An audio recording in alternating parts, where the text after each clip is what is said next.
வசனத்தின் ரீகேப்பை விரைவாக யாராவது சொல்ல முடியுமா? ஒன்றன் பின் ஒன்று ஒருவராக சொல்லுங்கள். படித்ததை விரைவாக நீங்கள் ஆயத்தமாக வர வேண்டும் என்பதே என்னுடைய எதிர்பார்ப்பு. அதை நீங்கள் செய்வீர்கள் என்று நான் விசுவாசிக்கிறேன். சொல்லுங்கள். ஒருவன் பின் ஒருவராக. பொய் பொறாமை இவைகளை விட்டுவிட வேண்டும். ஏன் விட்டுவிட வேண்டும்? இணைப்புகளோடு சொல்லுங்களம்மா. புதிய மனிதனை நாம் என்ன செய்து கொண்டு இருக்கிறோம்? தரித்து கொண்டு இருக்கிறோம். இதுதான் இணைப்பு. பாருங்கள், புதிய மனிதன் பழைய மனிதன் இப்படி என்றெல்லாம் பேசிவிடக்கூடாது. இணைப்புகளோடு பேச வேண்டும். ஏன் பொய்யை களைய வேண்டும் என்றால் நாம் புதிய மனிதனை தரித்து கொண்டு இருக்கிறோம். தரித்து கொண்டிருப்பதன் அர்த்தம் என்ன? தரித்து கொண்டிருப்பதின் அர்த்தம் என்ன என்று கேட்டேன். தரித்து கொண்டிருப்பதின் அர்த்தம் என்ன? நான் தரித்து கொண்டிருத்தலை மட்டும் கேட்டேன். பிரிக்க முடியாதது சரியான வார்த்தை. வேறு வார்த்தைகள்? அச்சு, இம்ப்ரெஷன், எனி அதர் வேர்ட்? பச்சை குத்திக் கொள்வதற்கு அடையாளமாக பேசினோம், ஓமையாக பேசினோம். வேற ஏதாவது அர்த்தங்கள் சொல்லுங்கள். தரித்து கொண்டிருப்பதின் அர்த்தம் பச்சை குத்திக் கொள்வது, அச்சு, இல்லை என்றால் இம்ப்ரெஷன், எனி அதர் வேர்ட்? பிரிக்கப்பட முடியாதது வேற? முத்திரை. சரியான வார்த்தைகள், சரியான வார்த்தைகள். வேறு ஏதேனும் வார்த்தைகளை படித்தீர்களா? சொல்லுங்கள் விரைவாக. களைந்து போடுவது. அதான் ஒரு வார்த்தை சொல்லிட்டு என்ன ஆன்சர் பண்ண வைக்காதீங்கம்மா. இணைப்புகளோடு பேசுங்கள். களைந்து போடுவதை எதற்காக படித்தோம்? ஈஸியாக களைந்து போடுவோம். அதை வைத்து எதை படித்தோம்? இணைப்பு என்றாலே நீங்கள் வசனத்திலிருந்து சொன்னாலே போதும், உங்களுக்கு பதில் கிடைக்கும். நீங்கள் எங்கேயும் தேட வேண்டிய அவசியங்கள் இல்லை. வசனத்தின் அடிப்படையில் எடுத்துக் கொடுங்கள். சரியாய் சொல்லுங்கள். பழைய மனுஷனையும் அவனுடைய செய்கைகளையும் களைந்து போட்டு, இன்னொன்று களைந்து போட்டு தரித்து கொண்டு என்பதற்குரிய வித்தியாசங்களையும் பார்த்தீர்கள் அல்லவா? என்ன வித்தியாசம்? யதார்த்த அர்த்தம், ஆவிக்குரிய அர்த்தம். இரண்டு அர்த்தங்களை படித்தீர்கள். நன்றாய் புரிந்து கொள்ளுங்கள். யதார்த்தம் என்றால் உள்ளபடியே அர்த்தம். ஆவிக்குரிய அர்த்தம் என்றால் சத்தியத்தின்படி இருக்கிற அர்த்தம். களைந்து போடுதல், தரித்து கொள்ளுதல், இரண்டுக்கும் உரிய யதார்த்தமான அர்த்தம், ஆவிக்குரிய அர்த்தம். இரண்டையும் படித்தீர்கள். யதார்த்தமான அர்த்தம் என்றால் என்ன?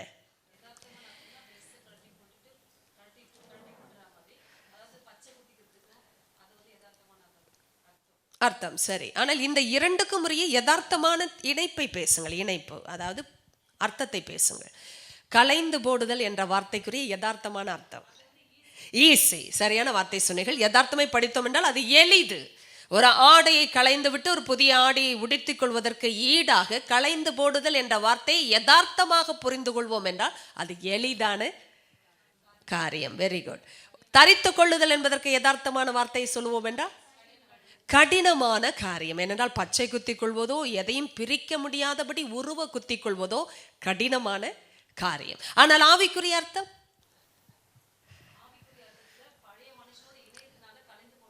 கஷ்டம். பாருங்க, ஆவிக்குரிய அர்த்தத்தில் எடுத்துக்கொள்ளும் பொழுது களைந்து போடுதல் யதார்த்தமான வார்த்தையில் எளிதே என்றாலும் புரிந்து கொள்ளுகிறீர்கள் அல்லவா? யதார்த்தமான வார்த்தையில் இயல்பான வாழ்க்கையில் களைந்து போடுதல் என்பது எளிதான வார்த்தை என்பதற்கு அர்த்தத்துறை உடையதாய் வந்தாலும் பழைய மனுஷனையும் அவனுடைய செய்கைகளையும் என்று இணைக்கும் பொழுது கடினமானதாய் மாறுகிறது. உண்மைதானே? ஏனென்றால் நம்மால் களைந்து போடுவது அவ்வளவு சுலபம் என்றால் ஏன் பழைய மனிதனையும் அவனுடைய செய்கைகளையும் களைந்து போடுவது என்று இணைக்கும் பொழுது கடினமாகிறது? எல்லாருக்கும் இருக்கிற கேள்வி இல்லையா? ஏன் அவ்வளோ கடினமான வாழ்க்கையாக இருக்க வேண்டும் பழைய வாழ்க்கையை விடுவது என்பது? ஆனால் வேதமோ வித்தியாசமாய் பேசுகிறது என்பதையும் நாம் கடந்த முறை பார்த்தோம். என்ன வித்தியாசமாய் வேதம் பேசுகிறது? டக்குன்னு பேசுங்க, வசனத்திலிருந்தே பேசுங்க.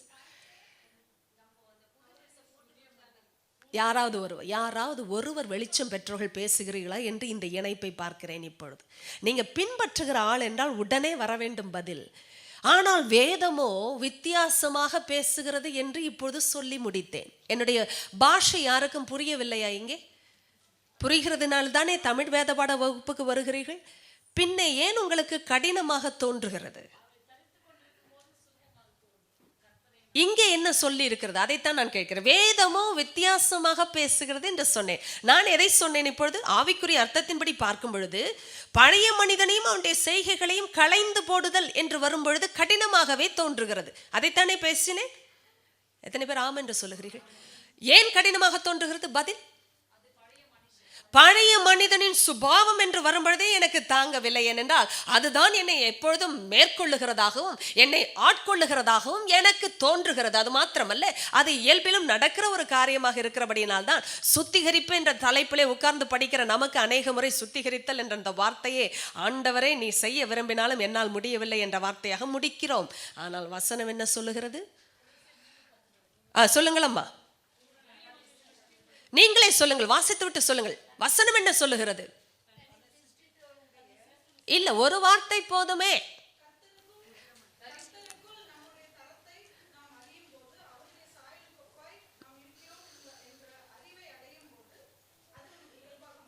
இயல்பாக மாறுது. ஆனால் வசனம் என்ன சொல்லுகிறது மகளே? நான் இங்கே வசனத்தில் கேட்கிறேன்.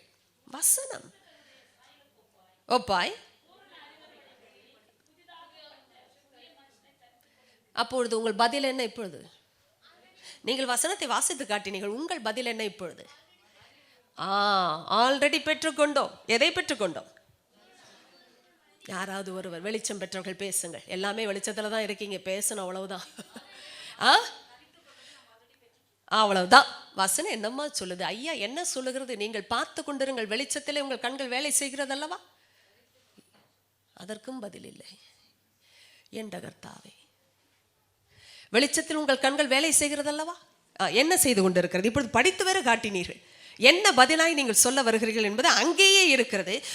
வேதமோ சொல்லுகிறது புதிய மனுஷனை தரித்து கொண்டிருக்கிறீர்களே. அப்படி என்றால் எது எனக்கு கடினம் என்று நான் பேச நினைத்தேனோ களைந்து போடுவது கடினம் என்று சொல்லிவிட்டேன். எதை? பழைய மனிதனையும் அவன் செய்கைகளையும் என்று இணைக்கும் பொழுது களைந்து போடுவதே எனக்கு கடினம். நன்றாய் கவனிங்கள், இது ஆவிக்குரிய அர்த்தம். ஆனால் இதே ஆவிக்குரிய அர்த்தத்தை தேவன் பேசும் பொழுது வித்தியாசமாக பேசுகிறார். எப்படி பேசினா? களைந்து போட்டு. அவ சொல்லுகிறா, ட்ரெஸ் எவ்வளவு ஈஸியா காட்ட நினைக்கிறாயோ, பழைய உடை என்றால், அழுக்கானது என்றால், கிழிந்தது என்றால், ஆகாதது என்றால், வேண்டாதது என்றால், எத்தனை விதமாக எடுத்துக்கொள்ளுங்கள், வெறுப்பானது என்றால், எப்படி களைந்து போடுதல் சுலபமோ அப்படி நீ களைந்து போட்டு இப்பொழுது என்ன செய்திருக்கிறாய்? புதிய மனிதனை தரித்து கொண்டிருக்கிறீர்களே. நன்றாய் கவனிங்கள், இது ஆண்டவருக்குரிய பேச்சு. அதைத்தான் நாம் விசுவாசிக்க வேண்டும். இல்லை என்றால் நான் இங்கே நிற்க மாட்டேன், நீங்களும் வர யோசிப்பீர்கள். நன்றாய் கவனிங்கள், எல்லாருக்கும் மூட் ஸ்விங்ஸ் எடுத்துட்டீங்கன்னா, நம்முடைய தகுதி என்று எடுத்துக்கொண்டீர்கள் என்றால் ஒரு காலம் நிற்கவே முடியாது. உண்மை அதுதான். ஒரு நேரம் மூட் ஹையா இருக்கு, ஒரு நேரம் லோவா இருக்கு, ஒரு நாள் மவுண்டன் மேல இருக்கு, ஒரு நாள் வேலைக்குள்ள இருக்கும். இதெல்லாம் பிரச்சனை இல்லை, யாருக்கு தான் இல்லை? பிரச்சனை எல்லாருக்கும் இருக்கு. ஆனா பாயிண்ட் என்னன்னா, கிறிஸ்தவர்கள் என்றைக்குமே உணர்ச்சி பூர்வமாக பின்பற்றுகிற தேவனை பின்பற்றவில்லை. ஏனென்றால் தேவன் உணர்ச்சி வசப்படுகிறவர் அல்ல, தேவன் உணர்வை கொடுக்கிறவர். நன்றாய் கவனிங்கள், உணர்ச்சி வசப்படுவதற்கும் உணர்வுக்கும் வித்தியாசங்கள் உண்டு. ரைட்? உணர்ச்சி வசப்படுவது என்றது எமோஷனல் ஆவது, உணர்வை பெறுவது என்பது அண்டர்ஸ்டாண்டிங், சரியான இருதயத்திலே புத்தியை பெற்றுக்கொண்ட ஒரு வாழ்க்கை. இப்பொழுது கவனியுங்கள், தரித்து கொண்டிருக்கிறீர்களே என்ற வார்த்தையை அவர் தைரியமாய் பேசியிருக்கிறார். காரணம், எது நமக்கு கடினமோ அதை செய்யவே இயேசு வந்தார். இதற்கு ஓமானம் ஏதும் உங்களுக்கு தெரிய வருகிறதா? உடனே உங்களுக்கு ஒரு இணைப்பு வர வேண்டும் என்றால் இயேசுவே இதை பேசினார். எது கடினமோ அதை செய்யவே தேவகுமாரன் வந்தார் என்றும் சொன்னார். யாருக்காவது ஞாபகம் வருகிறதா? பாவம் ஒரு இணைப்பு வந்திருக்கிறது. எங்கே?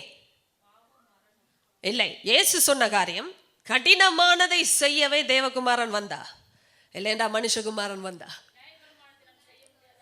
பைபிள்ல உள்ளது, அவரே சொன்னது. ஆஹா, இவ்வளவு தெளிவாக பேசுகிறீர்கள். வேகமாக எடுத்து வைத்துக் கொள்ளுங்கள். சில விஷயங்களை நாம் பார்த்து விடுவோம். ஏனென்றால் இதெல்லாம் அவர் பேசினது என்றால் எங்கே வரும்? ரோமர்லாம் வரும். நல்ல வேளை, சுவிசேஷங்களில் தான் அவர் பேசி இருக்கிறார் நேரிடையாக. சரியா? எங்கே வருகிறது என்று யாராவது சொல்ல முடியுமா? மத்தேயு 5 எங்கே அம்மா? சரி, எடுத்து வைத்துக் கொள்ளுங்கள். நானும் ஒன்றை எடுத்து வைத்துக் கொள்ளுகிறேன். அதிலிருந்து ஒன்றை வாசிக்க முடியுமா என்று பார்க்கலாமா? பாருங்கள், லூக்கா 5. இதே வேற இடத்திலும் பேசியிருக்கிறார், இருந்தாலும் பேசுவோம் திரும்பவும். விரைவாக ஒரு குறிப்புக்காக எடுத்து வைத்துக் கொள்ளுங்கள். விரைவாக, இது நம்முடைய மெயின் காரியம் அல்ல, அதனாலும் வேகமாக நாம் படித்து செல்ல வேண்டியது அவசியம். 23, லூக்கா 5:23. லூக்காவையா இவ்வளவு நேரம் தேடிக்கொண்டிருக்கிறீர்கள்? வித்தியாசமான கூட்டங்கள். அம்மா ஓ, ஆங்கிலத்தில் பேசிக் கொண்டிருக்கிறீர்கள். பேசுமா, நீ எழுந்து நின்று படியம்மா. நன்றாய் கவனிங்கள். உன் பாவங்கள் உனக்கு சொல்வதோ, அப்படியே இருங்க. எது எளிது? இப்ப நீங்க சொல்லுங்க என்ன பார்த்து. பாவங்கள் உனக்கு மன்னிக்கப்பட்டது என்று சொல்வதோ, நீ எழுந்து நட என்று சொல்வதோ, எது எளிது? அதான் நம்மள மாதிரி கூட்டத்தில் இன்னைக்கு இயேசு இருந்தாலும் இல்ல, நமக்கு எது எளிதுன்னு சொல்லுமா? எழுந்த நட என்று சொல்வது, ஒரு திமிர்வாதக்காரன் எழுந்த நட என்று சொல்வது கூட எளிதா? நீங்க இந்த 2 கொஸ்டினையும் கம்பேர் பண்ணாதான் ஆன்சர் ஈஸி. நீங்க இந்த 2 கொஸ்டினையும் கம்பேர் பண்ணணும். அதுக்கு தான் ஆண்டவர் என்றைக்குமே பேசணும், ரொம்ப ஞானத்தோட பேசுவார். உன் பாவங்கள் உனக்கு மன்னிக்கப்பட்டது என்று சொல்வதோ, நீ எழுந்து நட என்று சொல்வதோ, எது எளிது? ஒரு ஆள்கிட்ட பேசும் பொழுது நன்றாய் கவனிங்க, எது எளிது? மன்னிக்கப்பட்டது என்று சொல்வதா? ஓகே, அதுவே பிரச்சனை ஆயிடுச்சுன்னு அர்த்தம்.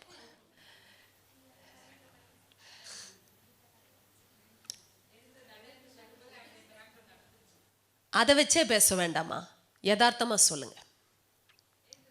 ஒரு பேரலிட்டிக் பர்சனை கூட எழுந்து நடன்னு சொல்றது எளிதா, இல்ல உன் பாவங்கள் உனக்கு மன்னிக்கப்பட்டதுன்னு ஒரு மனுஷங்கிட்ட சொல்றது எளிதா? அதெல்லாம் விடுங்கம்மா, இந்த கொஷின்ல இருந்து ஆன்சர் பண்ணுங்க. நான் உங்களை வியாக்கியானமே கேட்காத பதில்களைத்தான் கேட்கிறேன். நீங்க பைபிள் ரெவலேஷன்ஸ் எல்லாம் கொடுக்கவே வேண்டாம், யதார்த்தமா பேசுங்க. which is easier to talk to somebody, take your mat and walk, or to say to that person your sins are forgiven? which is easier? சிந்திங்க கொஞ்சம். நீங்கள்லாம் சல்வேஷனை வாங்கி கொண்டவர்கள் மாத்திரமல்ல, சல்வேஷனை மற்றவங்களுக்கு சொல்லி தரணும்னா பேசிக்ஸே தெரியாமல் நம்ம வாய் திறக்க முடியாது, தெரியுமா? How do you assess the whole thing or situation in someone's life? ஒன்று ஃபிசிக்கல் எயில்மெண்ட், இன்னொன்று ஸ்பிரிச்சுவல் எயில்மெண்ட். ஒன்று சரீர வியாதி, இன்னொன்று பாவ வியாதி. இதில் 2இல் எதற்கு சுகம் எளிதாய் கிடைக்கும் என்று சொல்வீர்கள்? சிம்பிள். சொல்லுங்க, யதார்த்தமா பேசுங்க. பைபிள்ல இருந்தே கேட்கல, இயேசு சொன்னதை வைத்து உங்களை பார்த்து கேட்கிறேன். Suppose if somebody is asking you, physical healing சுலபமா இன்னர் ஹீலிங் சுலபமான்னு கேட்டா எது சுலபம்? ஏன் physical healing சுலபம்? ஆமா, ஒரு டாக்டர் கிட்ட கூட அனுப்பி சுகத்தை, இல்லைன்னா ஒரு மந்திரவாதி கிட்டேயோ சூனிய வித்தைக்காரன்கிட்டயோ. உண்மையா இல்லையா? என்ன பாருங்க, என்ன எல்லாரும் தயவு செய்து பாருங்க. Very crucial question. when Jesus asks something, it's very crucial. anybody with the right mind should think. உங்களெல்லாம் திங்க் பண்றதுக்கு தான் நான் கேள்வி கேட்கிறேன், முட்டாள்களா இருக்கிறதுக்காக கேள்வி கேட்கல. தயவு செய்து என்ன புரிந்து கொள்ளுங்க, தயவு செய்து சிந்திங்க. பைபிள் நம்மளை சிந்திக்க தூண்டுது. ஏதோ எழுதியிருக்குன்னு நீங்களும் நானும் படிக்கலாம் வேண்டாம். ஆண்டவர் அப்படிப்பட்ட ஆளும் கிடையாது. ஏன் தெரியுமா? அவர் பிரெயின் வாஷ் பண்ண தெரியாத ஆண்டவர், பிரெயினை படைச்சவ சிந்திக்க அழைக்கிறார். சிந்திக்காம பைபிளை ஃபாலோ பண்ணாதீங்க. உங்களை என்னை விட படித்தவங்க உட்காந்துருந்த கூட்டத்தில் தான் இந்த கேள்வியை கேட்டார். நம்மெல்லாம் படித்தது ரொம்ப கம்மி. பரிசேயர்கள், வேதபாரர்கள், லாவெல்லாம் கரைச்சி குடித்தவங்க இருந்த பிரதானமான கூட்டம். எஸ்பெஷலி அந்த கூட்டத்தை பற்றி புதைப்பொருள் ஆராய்ச்சியாளர்கள்லாம் சொல்லும் பொழுது, ரோமன் செனட்டு, கிங் சீசர், அவங்க அஃபீஷியல்ஸு, இவங்கெல்லாம் உட்கார்ந்துருந்த இடம்.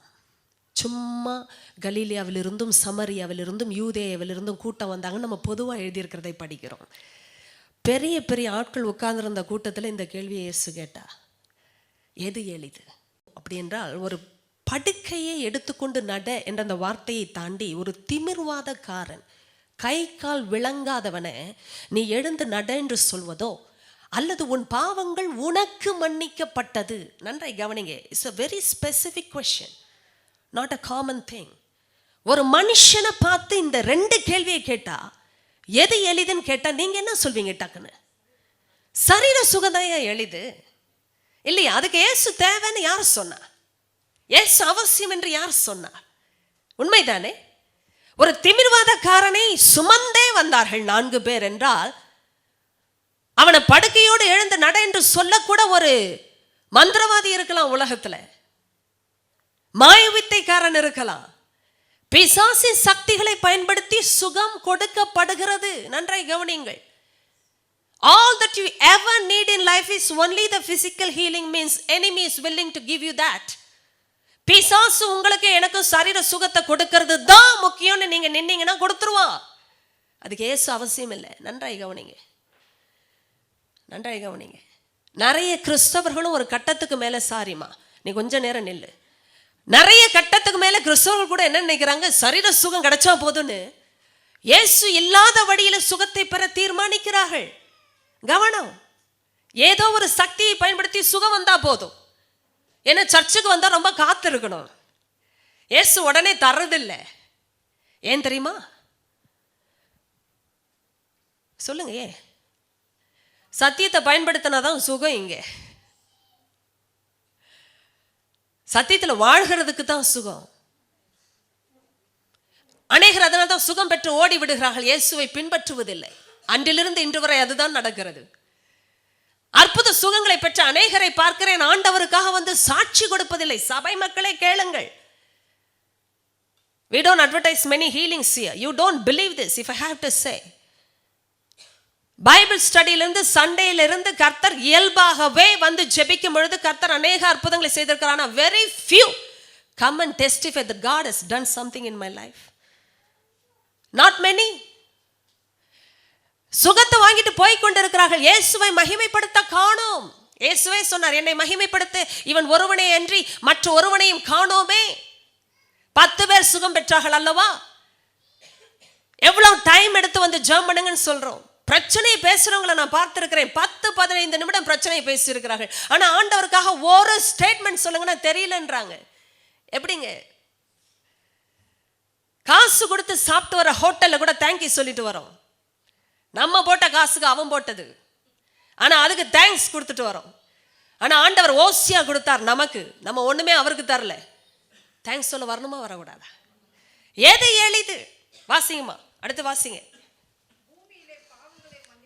பூமியிலே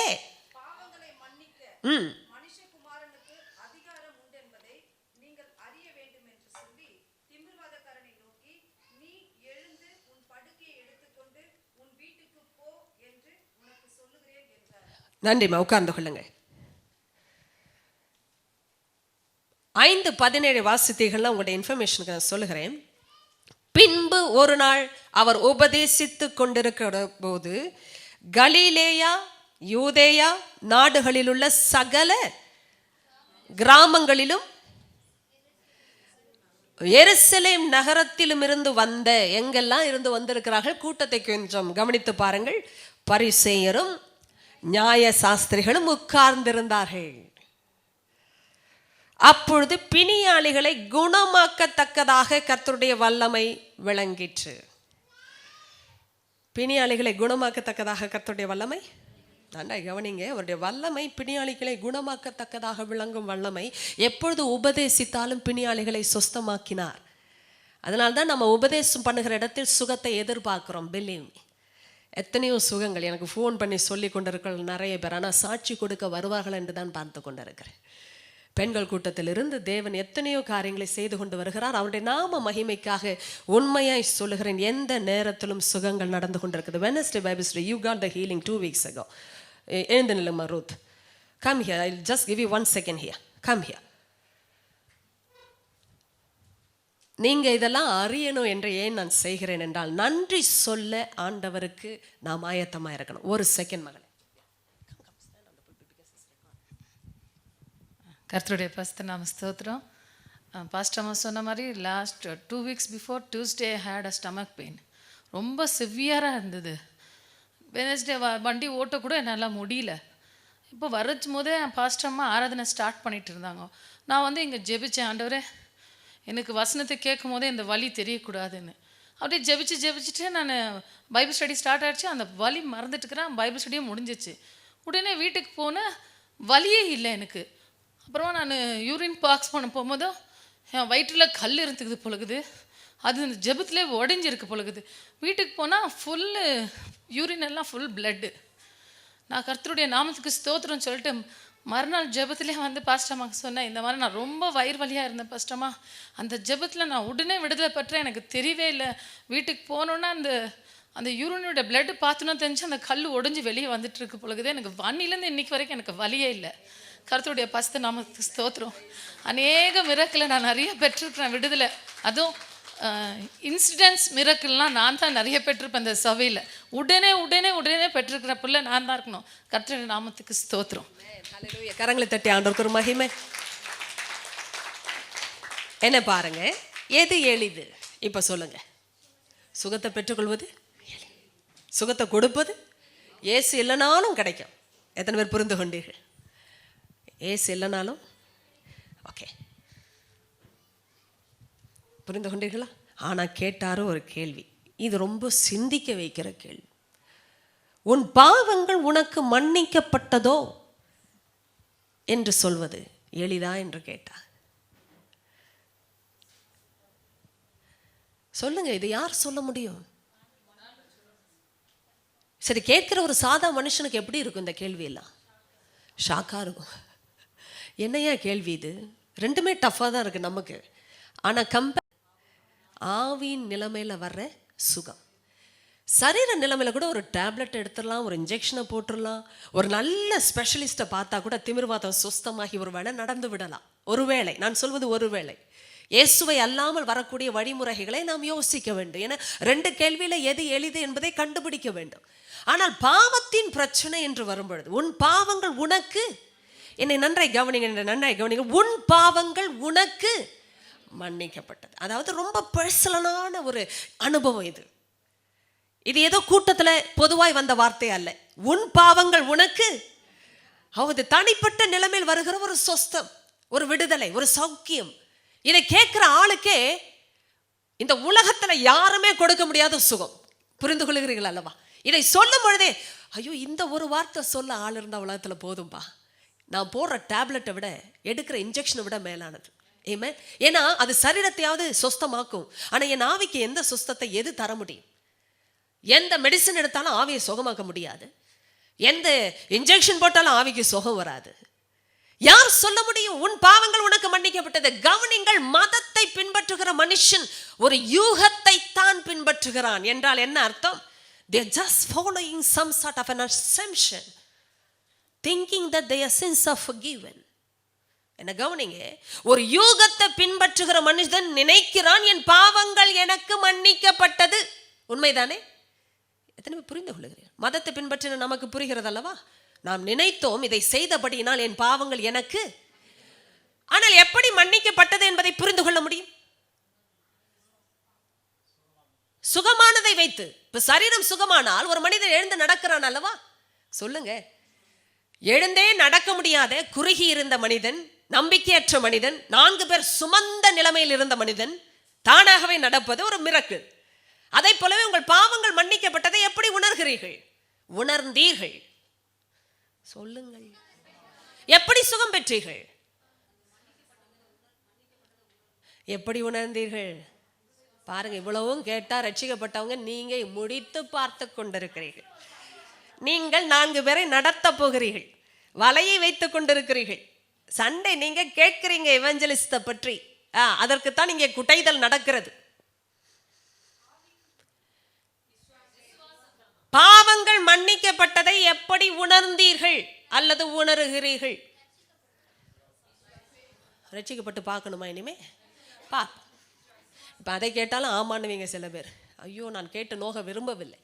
சொல்லுங்கள் சொல்லுங்கள், யாராவது வெளிச்சம் பெற்றவர்கள் பேசுங்கள். அதான், உன் பாவங்கள் மன்னிக்கப்பட்டது என்பதை எப்படி உணர்ந்தீர்கள்? வெளிச்சம் வந்து அடித்ததா? பாவ ஆவியானவர் உணர்த்தினார். ஐயா, நான் கேட்கறது நீங்கள் என்ன உணர்ந்தீர்கள்? அதைத்தானே கேட்டேன். ஐயோ, தன் அறியாமலே ஒரு சந்தோஷம்.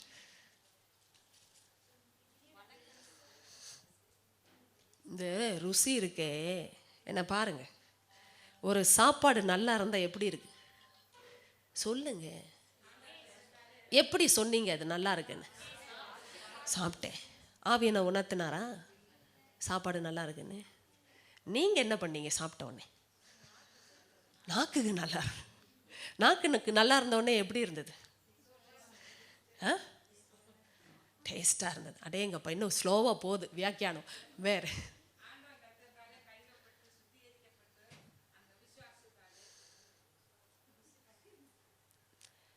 என்ன நடந்தது என்று தான் கேட்டுக்கொண்டிருக்கிறேன். சரியா போட்டீங்கம்மா. சமாதானத்தை யாருக்குமே அதெல்லாம் தெரியலையா? ஐயோ, ரட்சிக்கப்பட்டதை எப்படி சொல்லுவீர்கள் 4 பேருக்கு? எல்லாம் வந்தது. வேறே அனுபவங்களை சொல்லுங்கள், விரைவாக சொல்லுங்கள். ரட்சிக்கப்பட்டதை எப்படி உணர்ந்தீர்கள், அல்லது பாவ மன்னிப்பை எப்படி உணர்ந்தீர்கள்? ஐயோ, இது தெரியலனா என்னங்க நான் சொல்லி தரணும்? மனசு என்னாச்சு? லகுவாச்சு. வேற இந்த சைடு யாராவது பேசுங்க, பேசாதவர்கள் பேசுங்க. இந்த பக்கம் சொல்லுங்க. மெஜாரிட்டி உட்கார்ந்துருக்கிறார்கள், பேசுவார்கள். சொல்லுங்கள். ஃப்ரீயாச்சு, மனசு ஃப்ரீயாச்சு. வேற வலி போச்சு. சொல்லுங்க ஐயா, இதெல்லாம் சுகத்துக்கு அடையாளங்கள் தானே? சுகம் பெற்றதற்கு அடையாளங்கள் தானே? சரீரத்தில் சுகம் வந்தால் சொல்லுவீர்கள் அல்லவா? இப்பொழுது சொன்னார்கள் அல்லவா? அப்படியே ஆவியில் சுகம் வந்ததை எப்படி சொல்வீர்கள்? சொல்லுங்கள். நீங்களாம் பாட்டெல்லாம் பாடினா போதாது. கரெக்ட். மன்னிக்கப்பட்டதை உணர்ந்தேன், அதனால் மற்றவர்களை மன்னிக்கக்கூடிய ஒரு சுபாவத்தையும் பெற்றுக்கொண்டேன். வேறே சாட்சியாக மாறினோம். Very good. வேறே அன்பு, இதுவரை இல்லாத ஒன்று. எத்தனை பேர் புரிந்து கொள்ளுகிறீர்கள்? என்னையா? ஆமாம், அதான் சொல்ல மாட்டேயா, சொல்ல வைக்காதீங்க. வேற இன்னும் இருக்கு நமக்குள்ள கோளாறுகள், நம்மவே மற்றவர்களுக்கு சொல்ல வேண்டும். சொல்லுங்கள். பொறுமை. வேற we just believed, nothing has happened on the inside, sister. அதுதான் என்ன நடந்ததுன்னு கேட்குறோமா? I'm asking about the symptoms of your healing. இதுக்கு ஒரு சிம்டம்ஸ் வேணும்ல. What sort of a transformation? A spiritual transformation. அதுக்கு தான் அடையாளத்துக்கு. In what way? எல்லாமே வியாக்கியானம். Very good. ஆனால் எல்லாமே சரியான பதில்கள் தான். உங்களை பேச வைத்தா தான் உண்மையே தெரியுது எந்த அளவுக்கு உள்ளே போய் இருக்கிறது சாரம் என்று. பாருங்க, நிறைய பேருக்கு சொல்ல தெரியல. இல்லை சொல்ல பயப்படுகிறீர்கள் என்றால் வெளியில் போய் பேச முடியாது. அதையும் சொல்லி விடுகிறேன். அப்படியே பேசினாலும் கர்த்தர் நல்லவர், ஹி ஹி ஹி, அவ்வளோதான். அவங்க சொல்லுவாங்க எங்கள் மாமாவும் தான் நல்லவர். நிறைய பேர் கர்த்தர் நல்லவர், எங்களுக்கு தெரியாத கர்த்தர் நல்லவர்னு. அவங்க சொல்லுவாங்க எங்கள் சாமி எங்களுக்கு நல்லவர் தான். இல்லையா? என் தாய் எனக்கு நல்லவங்க, என் தகப்பன் எனக்கு நல்லவங்க. நீங்கள் நல்லவங்கன்னா என்னங்க அர்த்தம்? நல்லவர் என்ற வார்த்தை இஸ் a common statement. நன்றாக கவனிங்க. இயேசு நல்லவர் என்ற வார்த்தையை நீங்க சொல்றதை விட வெளியில் இருக்கிறவங்க அவங்கள வைத்தே சொல்லுவார்கள். எனக்கு என் பாஸ் நல்லவர், எங்க அப்பா நல்லவர். அப்பா நல்லவர்னு நீங்க ஏசப்பாவை சொன்னீங்கன்னா எந்த விதத்துல நல்லவர்னு பேசுறதுக்கு பைபிள் தெரிய வேண்டாமா? நியாயப்பிரமாணத்தையும் கிருபையும் ஒப்பிட்டால் மட்டுமே அவர் எந்த அளவுக்கு நல்லவர் என்று தெரிய வரும் மனுஷனுக்கு. புரிகிறதா உங்களுக்கு? கிரியையும் கிருபையும் ஒப்பிட்டால் தான் தெரியும் இயேசு எவ்வளவு நல்லவர்னு. நான் செய்து சாதிக்க முடியாததை அவர் சாதித்து என்னை செய்ய வைத்தார். என்ன அர்த்தம்? இன்னைக்கு நான் சத்தியத்தை செய்கிறேன் என்றால் அவர் சாதித்ததினாலே, அவரை பின்பற்றுகிற அன்பினாலே நான் என்ன செய்கிறேன்? சத்தியத்தை இன்று செய்கிறேன். இதெல்லாம் புரியவில்லை என்றால் நீங்கள் அதனால் தான் ரட்சிப்பை சொல்ல வருகிற விதமாய் சொல்ல முடியாமல் வல்லமையை இழக்கிறோம். நன்றாய் கவனிங்கள். ரட்சிக்கப்படுகிறவர்களுக்குள்ளே தேவனுடைய வசனம் வல்லமையாய் செயல்படுகிறது. அப்படி என்றால் நீங்கள் வசனத்தை தான் ரட்சிப்புக்காக பேச வேண்டுமே தவிர உங்களுடைய சொந்த சாட்சியோ அனுபவத்தையோ பேசி பிரயோஜனம் இல்லை. நன்றாய் கவனிங்கள். ஏனென்றால் அவர்கள் கடைசி சொல்லுவார்கள், நீங்கள் பட்ட கஷ்டத்தை நான் படவில்லை, அதனால் உங்களுக்கு இயேசு அவசியம், எனக்கு அவசியம் இல்லை என்று போய் விடுகிறார்கள். எத்தனை பேர் புரிந்து கொள்ளுகிறீர்கள்? அநேக முறை சாட்சியை கேட்டவர்கள் அதைத்தான் சொன்னார்கள். என் வாழ்க்கையிலும் நீங்கள் அவ்வளோ கஷ்டப்பட்டீங்க சின்ன வயசுல, அதனால உங்களுக்கு இயேசு தேவைப்பட்டார். எனக்கு உங்களை போன்ற கஷ்டம் எல்லாம் இல்லை, வந்தால் பார்த்து கொள்ளலாம். எத்தனை பேருக்கு புரிகிறது? சத்தியத்தை பேசணுங்க. அதனால தான் ஆவி ஆத்தும சரீரத்தோட காரியங்கள் புரிந்தவர்கள் தான் பேச முடியும். அவர்கள் சரீரத்தின் பலத்தை பேசுவார்கள், உலகத்தின் வழக்கத்தையும் வசதியும் பேசுவார்கள். நீங்கள் மட்டும்தான் ஆவிக்குரிய அர்த்தத்தை பேச முடியும். மரித்த பிறகு இருக்கிற முக்கியத்துவத்தை பேச முடியும். ஏன்? ஒரு மனுஷனுடைய ஆத்துமா மரியாதை என்பது உங்களுக்கு மட்டும்தான் தெரியும், அவர்களுக்கு தெரியாது. ஏனென்றால் ஆத்துமாவை பற்றி அவர்களுக்கு இன்னும் புரியாது. சத்தியம் புரிந்தவர்களுக்கு தெரிந்தது, அவர்களுக்கு தெரியாது. எத்தனை பேர்களுக்கு புரிகிறது? அதனால தான் சத்தியத்தை சொல்லிக் கொடுக்கிற இடத்தில் நீங்கள் இருக்கும் பொழுது நீங்கள் பெற்றுக்கொண்ட சாரம் தான் உங்களை ரட்சிப்பை பற்றி பேச வைக்கும். தயவு செய்து பொதுவானதை பேசிவிட்டு வராதிருங்கள். கடவுள், தெய்வம். நிறைய கிறிஸ்தவங்க இப்படி பேசும்பொழுது ரொம்ப வேதனையாக இருக்கு எனக்கு. என்னங்க கடவுள்ன்றீங்க, தேவன்னு சொல்லாதீங்க. எத்தனை பேருக்கு புரியுது? உங்களுக்கு புரியல இன்னும். தேவன்லாம் சொல்லாதீங்க. நீங்களாம் ரொம்ப டிப்ளமேட்டிக்காக பேசுகிறீங்கன்னு அர்த்தம். இப்போ கடவுள்லாம் பேசாதீங்க. எல்லாருக்கும் கடவுளை பற்றி தெரியும். இயேசுவை பற்றி பேசுங்க. அதுக்கு தான் கட்ஸ் வேணும். எத்தனை பேருக்கு புரிந்தது? அந்த நாமத்தை மறைக்காதீங்க. பொதுவான பேச்செல்லாம் பேசக்கூடாது. இயேசு என்ற அந்த நாமத்தை பேசும்பொழுது தான் ரட்சிப்பேன். இல்லைன்றா கிருபைக்கு அர்த்தம் இல்லை, சத்தியத்திற்கும் அர்த்தம் இல்லை. நியாயப்பிரமாணம் ஒன்றும் செய்ய முடியாததை தேவனே செய்யும்படி. ஏன் நியாயப்பிரமாணம் செய்ய முடியவில்லை? என் மாம்சத்தினால் அது பலவீனப்பட்டதாக இருந்தது. சரியா? நன்றாய் கவனிங்கள். இதுதான் சத்தியம். என்று பாருங்கள், எது எளிது, இதை ஏன் நான் பேச வருகிறேன் என்பதைத்தான் இப்பொழுது பார்த்து கொண்டிருக்கிறோம். கொலோசியர் 3 வருகிற இணைப்பு.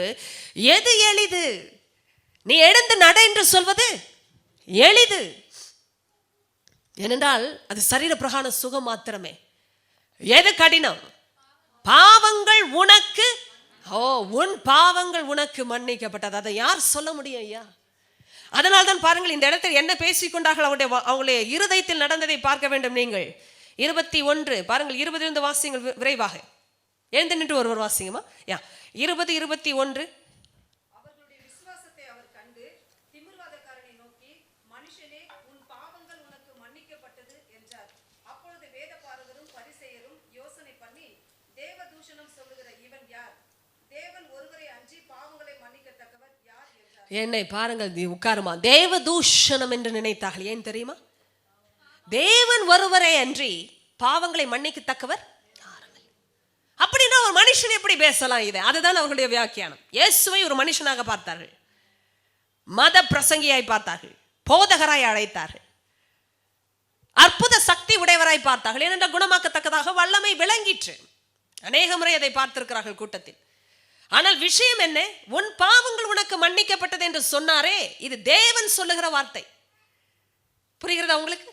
தேவன் சொல்லுகிறதை ஒரு மனுஷன் சொன்னால் அது தேவ தூஷணம். இதுதான் வியாக்கியானம். மனுஷன் தேவனுக்குரியதை பேசக்கூடாது. அப்படி பேசுவான் என்றால் அவன் தன்னை தேவனுக்கு நிகராக்குகிறான் என்ற அர்த்தம். புரிகிறதா உங்களுக்கு? தேவனுக்கு தன்னை நிகராக்குகிறான் என்ற அர்த்தம். ஒரு மனுஷன் தேவனுக்கு தன்னை நிகராக்கி தேவனுடைய வார்த்தையை பேசுவான் என்றால் அது தேவ தூஷணம். அதனால் மனிதன் அதை செய்யவே பாத்திரன் அல்ல என்பதை அவர்கள் நிதானித்த பொழுது அவருடைய சிந்தனைகளை இயேசு புரிந்தார். நன்றாய் கவனிங்கள். சிந்தனைகளை அறிகிற சக்தி சாத்தானுக்கு இல்லை, தேவனுக்கு மாத்திரமே உரியது. நீங்கள் நன்றாய் புரிந்து கொள்ள வேண்டிய கிருபைகள் இங்குதான் வருகிறது. தேவன் தான் என்பதற்கு இயேசு இந்த இடத்தில் பல இடங்களில் பார்ப்பீர்கள் என்றால் அவர் வர்ஷிப்பை வாங்கி கொண்டவர். நன்றாய் கவனிங்க. வர்ஷிப்பை நிராகரிக்கவில்லை. யோவான் 9 பார்த்தீர்கள் என்றால் அவன் ஆராதித்தான், கண்ணு திறக்கப்பட்டவன். அநேக இடத்தில் நீங்கள் பார்ப்பீர்கள். லூக்கா 19 பார்ப்பீர்கள் என்றால் ஓசனா என்று ஆர்ப்பரித்து அவரை ஆராதித்தார்கள். ஒரு தெய்வம் தான் ஆராதனை எடுத்துக்கொள்ள முடியும். நன்றாய் கவனிங்க. ஏசு தெய்வமா அப்படின்னு கேட்டாங்கன்னா இதெல்லாம் தான் சாட்சி. ஏசு தெய்வமா இருக்கிறபடினால் தான் ஆராதனையை ஏற்றுக்கொண்டா, ஆராதனையை நிராகரிக்கவில்லை. 10 குஷ்டரோகில் ஒருவன் சொஸ்தமாகி வந்து ஆராதித்தான் அவரை. தேவனை மகிமைப்படுத்தினான், ஏற்றுக்கொண்டா. ஏன் தெரியுமா? அவர் தேவன். தேவன் ஒருவர் தான் சிந்தனைகளை அறிய முடியும். நன்றாய் கவனிங்கள். இருதயத்தில் தோன்றுவதே சிந்தனை, மனதில் தோன்றுவது சிந்தனை அல்ல. மனதில் சிந்தனைகள் செயலாக்கப்படுகிறது அல்லது என்ன செய்யப்படுகிறது? மனதில் சிந்தனைகள் செயல்பட ஆரம்பிக்கிறது. ஆனால் சிந்தனை தோன்றுகிற இடம் இருதயம். இருதயங்களையே ஆராய்கிறவர். அதனால் இருதயத்தில் தோன்றிய சிந்தனையை கூட புரிந்து கொண்டார். ஒரு ஆள் பேசல, வெளியில உள்ள நினைச்சாலே போதும், இயேசுவுக்கு தெரிந்துவிடும். அல்லேலூயா. அதனால தான் திருப்பி கேட்டார். எப்படி கேட்பார் தெரியுமா? 22 என்ன கேள்வி கேட்டார் பாருங்க. இயேசு அவர்களுடைய சிந்தனைகளை அறிந்து அவர்களை நோக்கி, உங்கள் இருதயங்களில் நீங்கள் ஆவி ஆத்தும சரீர படத்தை ஞாபகம் வைத்துக் கொண்டு இருக்கிறீர்களா? எங்க சிந்தனை ஆரம்பமாகிறது? இருதயத்தில். ஆத்துமாவில் இல்லைங்க, இருதயத்தில். மைண்டு ஆத்துமாவுக்கு பிரதானம். ஆத்துமானா யாரு? நான் தான். அப்படி சொல்லுங்க, கொஞ்சம் கை வச்சு, நான் தான் சொல்லுங்க. அப்பா மறக்க மாட்டீங்க, அதுக்கு தான் இப்பெல்லாம் செய்ய சொல்றேன். நான் தான். ஆத்துமான யாரு? ஆத்தும ரட்சிப்பு அப்படின்னா என்ன அர்த்தம்? நான் ரட்சிக்கப்படணும். வெளியில் ஆத்துமா, ஐயோ பாவம் அந்த ஆத்துமானுவீங்களே, என்னென்னு அர்த்தமே தெரியாத ஆத்துமான்னு கூப்பிடாதீங்க யாரையாவது. அவங்கெல்லாம் மனுஷங்க. அவருடைய ரட்சிப்புக்காக நம்மலாம் ஜெபிக்கிறோம். ஆத்துமாக்களின் ரட்சிப்புக்காக ஜெபம் பண்ணுங்கன்னா என்ன அர்த்தம்? அதுதான் ஏன் உண்மையான மனுஷன். நீங்களும் நானும் சொல்கிற மாதிரி இது எளிது, சாவறதும் எளிது, வாழ்வதும் எது? சரீரம். உள்ளே இருக்கிற ஆள் இருக்கே, அதை வாழ வைக்கிறது ரொம்ப கஷ்டம். அது ஏற்கனவே செத்து போயிடுச்சு. ஆனால் அது எத்தனை பேருக்கு தெரியுது? ஏசு இல்லைன்னா மரணம் தான். ஆத்துமா ஆத்துமா அது ரட்சிக்கப்படணும். ஏன்னா அதுதான் கஷ்டம். வெளியில் இருக்கிற ஆளை என்ன வேணாலும் செய்யலாம், ஒரு அடி அடித்தா கூட உட்கார வச்சிடலாம். உள்ளே இருக்கிற ஆளை உட்கார வைக்க முடியுமா? அது இப்போ நமக்கே தெரியுது. என்னதான் சொல்லுங்க சிஸ்டர், நான் வெளியில் வேணா நடிப்பேன், உள்ள நீங்கள் என்னை மாற்றவே அது நான், அது ஏன் வாழ்க்கை, அது ஏன் கண்ட்ரோலில் இருக்குது. அந்த ஏன்ற அந்த வார்த்தை, நான் என்ற வார்த்தை தான் உண்மையான ஆத்துமா. இந்த கை கால் ஆட்டுறதெல்லாம் ஒரு கருவி தான், வெளியில் இருக்கிற சரீரம் அதை நான் ஆட்டிக்கிட்டு இருக்கேன். எத்தனை பேர் புரியுது? நான் என்னை பயன்படுத்தி பேசி கொண்டு இருக்கிறேன். என் வாய், என் சிந்தனையெல்லாம் என் கண்ட்ரோலில் இருக்குது. நன்றாக கவனிங்க. நிறைய பேர் கண்ட்ரோல் இழந்தீங்கன்னா என்ன அர்த்தம்? நீங்களா இல்லைன்னு அர்த்தம். இப்போ இதுக்கு அர்த்தம் தெரியுதா? ஆனா நான் என்ற அந்த நான், எனக்குள்ள ஒரு ஆவி இருக்கே, அது யார்? ஐயோ தெய்வமே, இந்த மாதிரி கேள்வியெல்லாம் கேட்கும்போது நான் பயந்தே கேட்டுக்கொண்டு இருக்கிறேன். எனக்குள்ள ஒரு ஆவி இருக்கு, அது என்னது? என்னுடைய இருதயம். வேற எதுவும் பேசுறாதீங்க இங்கே. அது என்னுடைய இருதயம். என்னுடைய இருதயத்தில் தான் தேவ ஆவியானவர் வாழ்ந்து கொண்டிருக்கிறார், குடிகொண்டு இருக்கிறார். இந்த தேவ ஆவியானவர் என்ன செய்கிறார்? தேவனிடத்திலிருந்து கேட்டு பெற்றுக்கொண்டதை எனக்கு அறிவிக்கிறார், சொல்லி தருகிறார், நடத்தும்படியாய் காட்டுகிறார். இப்பொழுது என் இருதயத்திற்கு என் ஆத்துமாவை நான் அர்ப்பணிக்கும் பொழுது, எத்தனை பேருக்கு புரிகிறது? என் ஆவியில் இருக்கிற ஆண்டவருக்கு நான் என்ன செய்கிறேன்? என் ஆத்துமாவை அர்ப்பணிக்கிறேன் என்றால் என்ன அர்த்தம்? வருகிற சத்தியத்துக்கு என் சிந்தனையை நான் சமர்ப்பிக்கிறேன், சத்தியத்துக்கு என் எண்ணத்தை அடிமைப்படுத்துகிறேன். சத்தியம் சொல்லும்போது எண்ணமே நீ குதிக்காத, வேற எண்ணங்கள்ல நான் போக விட மாட்டேவண்ணே அப்படின்னு நான் என்ன சொல்றேன்? என்னுடைய மாஸ்டராக என்னுடைய மைண்டை, என் ஸ்பிரிட்டுக்கு நான் கம்ப்ளீட்டாக சப்ஜெக்ட் பண்ணுறேன். அப்பொழுது வருகிறது தான் சரியான உணர்வுகள். இதன் அடிப்படையில் நான் எடுப்பதே நல்ல முடிவுகள், அதை செயல்படுத்துவதே என்னுடைய சரீரம். எத்தனை பேருக்கு புரியுது? அப்பா, இதுதான் இந்த 3 வட்டம் போட்டு நான் சொல்லி கொடுத்த பாடங்கள். ஏமே இப்படி நீங்கள் படித்தீர்கள் என்றால் மறக்கவே மாட்டீர்கள். ஆத்துமாயா நான் தான், நான் தான், அப்பா நான் தான். என்னுடைய ஆவி என்றால் என்ன அர்த்தம்? என், பொதுவாய் சொல்ல, என் இருதயம். ஆவியானவர் எங்கே இருக்கிறார்? ஏன் இருதயத்தில் தான் இருப்பார். ஏனென்றால் அவர் ஆவியானவர், ஆவியோடு தான் இருப்பார். புரிந்து கொண்டீர்களா? ஆவியில் தான் பேசுவா. ஏமே சிம்பிள் தியரிஸ். ஆனால் பைபிள் ஃபுல்லாக இதுதான் ஃபவுண்டேஷன். இதை புரிந்து கொண்டவர்கள் எதையும் புரிந்து கொள்ளலாம். ஆமே. இப்பொழுது பாருங்கள், உங்கள் இருதயங்களில் நீங்கள் சிந்திக்கிறது என்ன என்று இயேசு கேட்டார். ஏமே நன்றாய் கவனிக்கணும். ஒரு மனுஷனுடைய எண்ணங்கள் ஆரிஜின் ஆகிற இடமே இருதயம்னா அந்த ஆரம்பத்தையே பார்க்குற வல்லமை தேவனுக்கு மட்டும்தான் உண்டு என்று எரேமியா வராது. இது ஒன்று தான் நான் திரும்ப திரும்ப சொல்லுகிறேன். என்னன்னா, அது ஒன்றையாவது மனப்பாடம் செய்து வைத்திருக்கிறேன். நீங்கள் அதையாவது செய்ய வேண்டும் என்று தான் திரும்பவும் திரும்பவும் கேட்டுக்கொண்டு இருக்கிறேன். 17 திருப்பாதிருங்கள் தயவு செய்து. 9, 10 சொல்லுகிறது, நானே இருதயங்களை ஆராய்கிறவர், அவனவனுடைய வழிகளுக்கு தக்கதாக பலன்களை அளிக்கும்படிக்கும், அவனவனுடைய செய்கைகளுக்கு தக்கதான கிரியைகளுக்கு தக்கதான பலனை கொடுக்கும்படிக்கும் இருதயங்களின் எண்ணங்களையும் அவர்களுடைய தோற்றங்களையும் அறிகிறவர். அப்படி என்றால் இயேசுவை தவிர, ஆண்டவரை தவிர ஒருவரும் எண்ணங்களை ஆராய முடியாது, அறியவே. நல்லா கவனித்துக் கொள்ளுங்கள். அதனால் இப்பொழுது நாம் போகிற சப்ஜெக்ட் என்ன விஷயம் என்றால், இப்பொழுது சொல்லுங்கள். அதனால தான் இந்த கேள்வியை கேட்டா, எது கடினமோ, எங்க வாருங்க அந்த வார்த்தையை படிக்க வேண்டுமே. அது இந்த இடத்தில் வரவில்லை. வாசிங்கள் 24. வாசிங்கள் லூக்கா 5:24.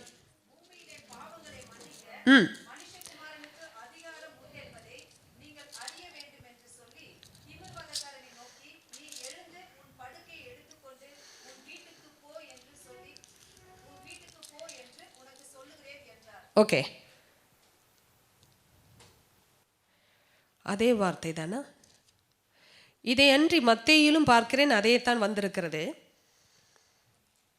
ஏமா இங்கிலீஷில் அதை பார்த்து சொல்லுங்கம்மா, யாராவது எனக்கு ஹெல்ப் பண்ண முடியும் என்றா? The same thing.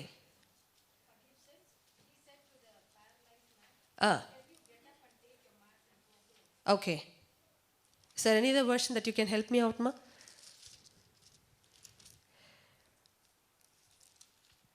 கடினமானதை செய்யவே இயேசு வந்தார் அல்லது மனுஷகுமாரன் வந்தார் என்ற அந்த வார்த்தை யாருக்குமே கண்டுபிடிக்க முடியவில்லையம்மா? ஆங்கிலத்தில் யாராவது தேடுகிறவர்கள் உண்டா? இல்லை என்று நாம் தொடர்ந்து சென்று விடுவோம்.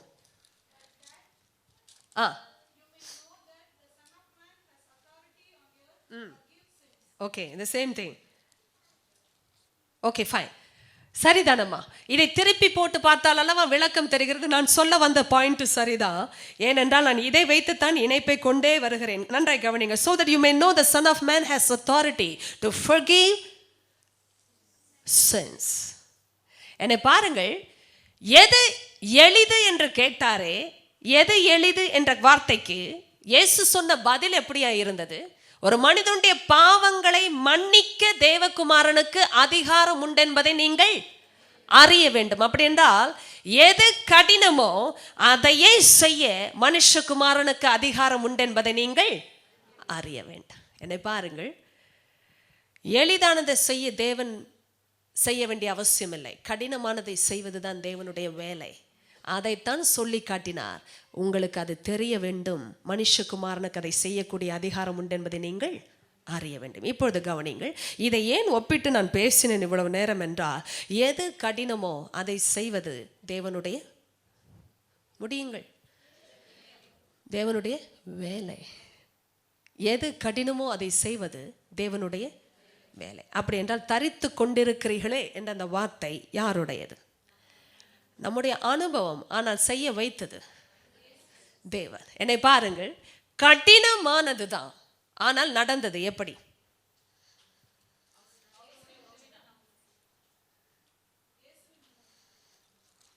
வேற பதில்கள் தடுத்து கொண்டோம்.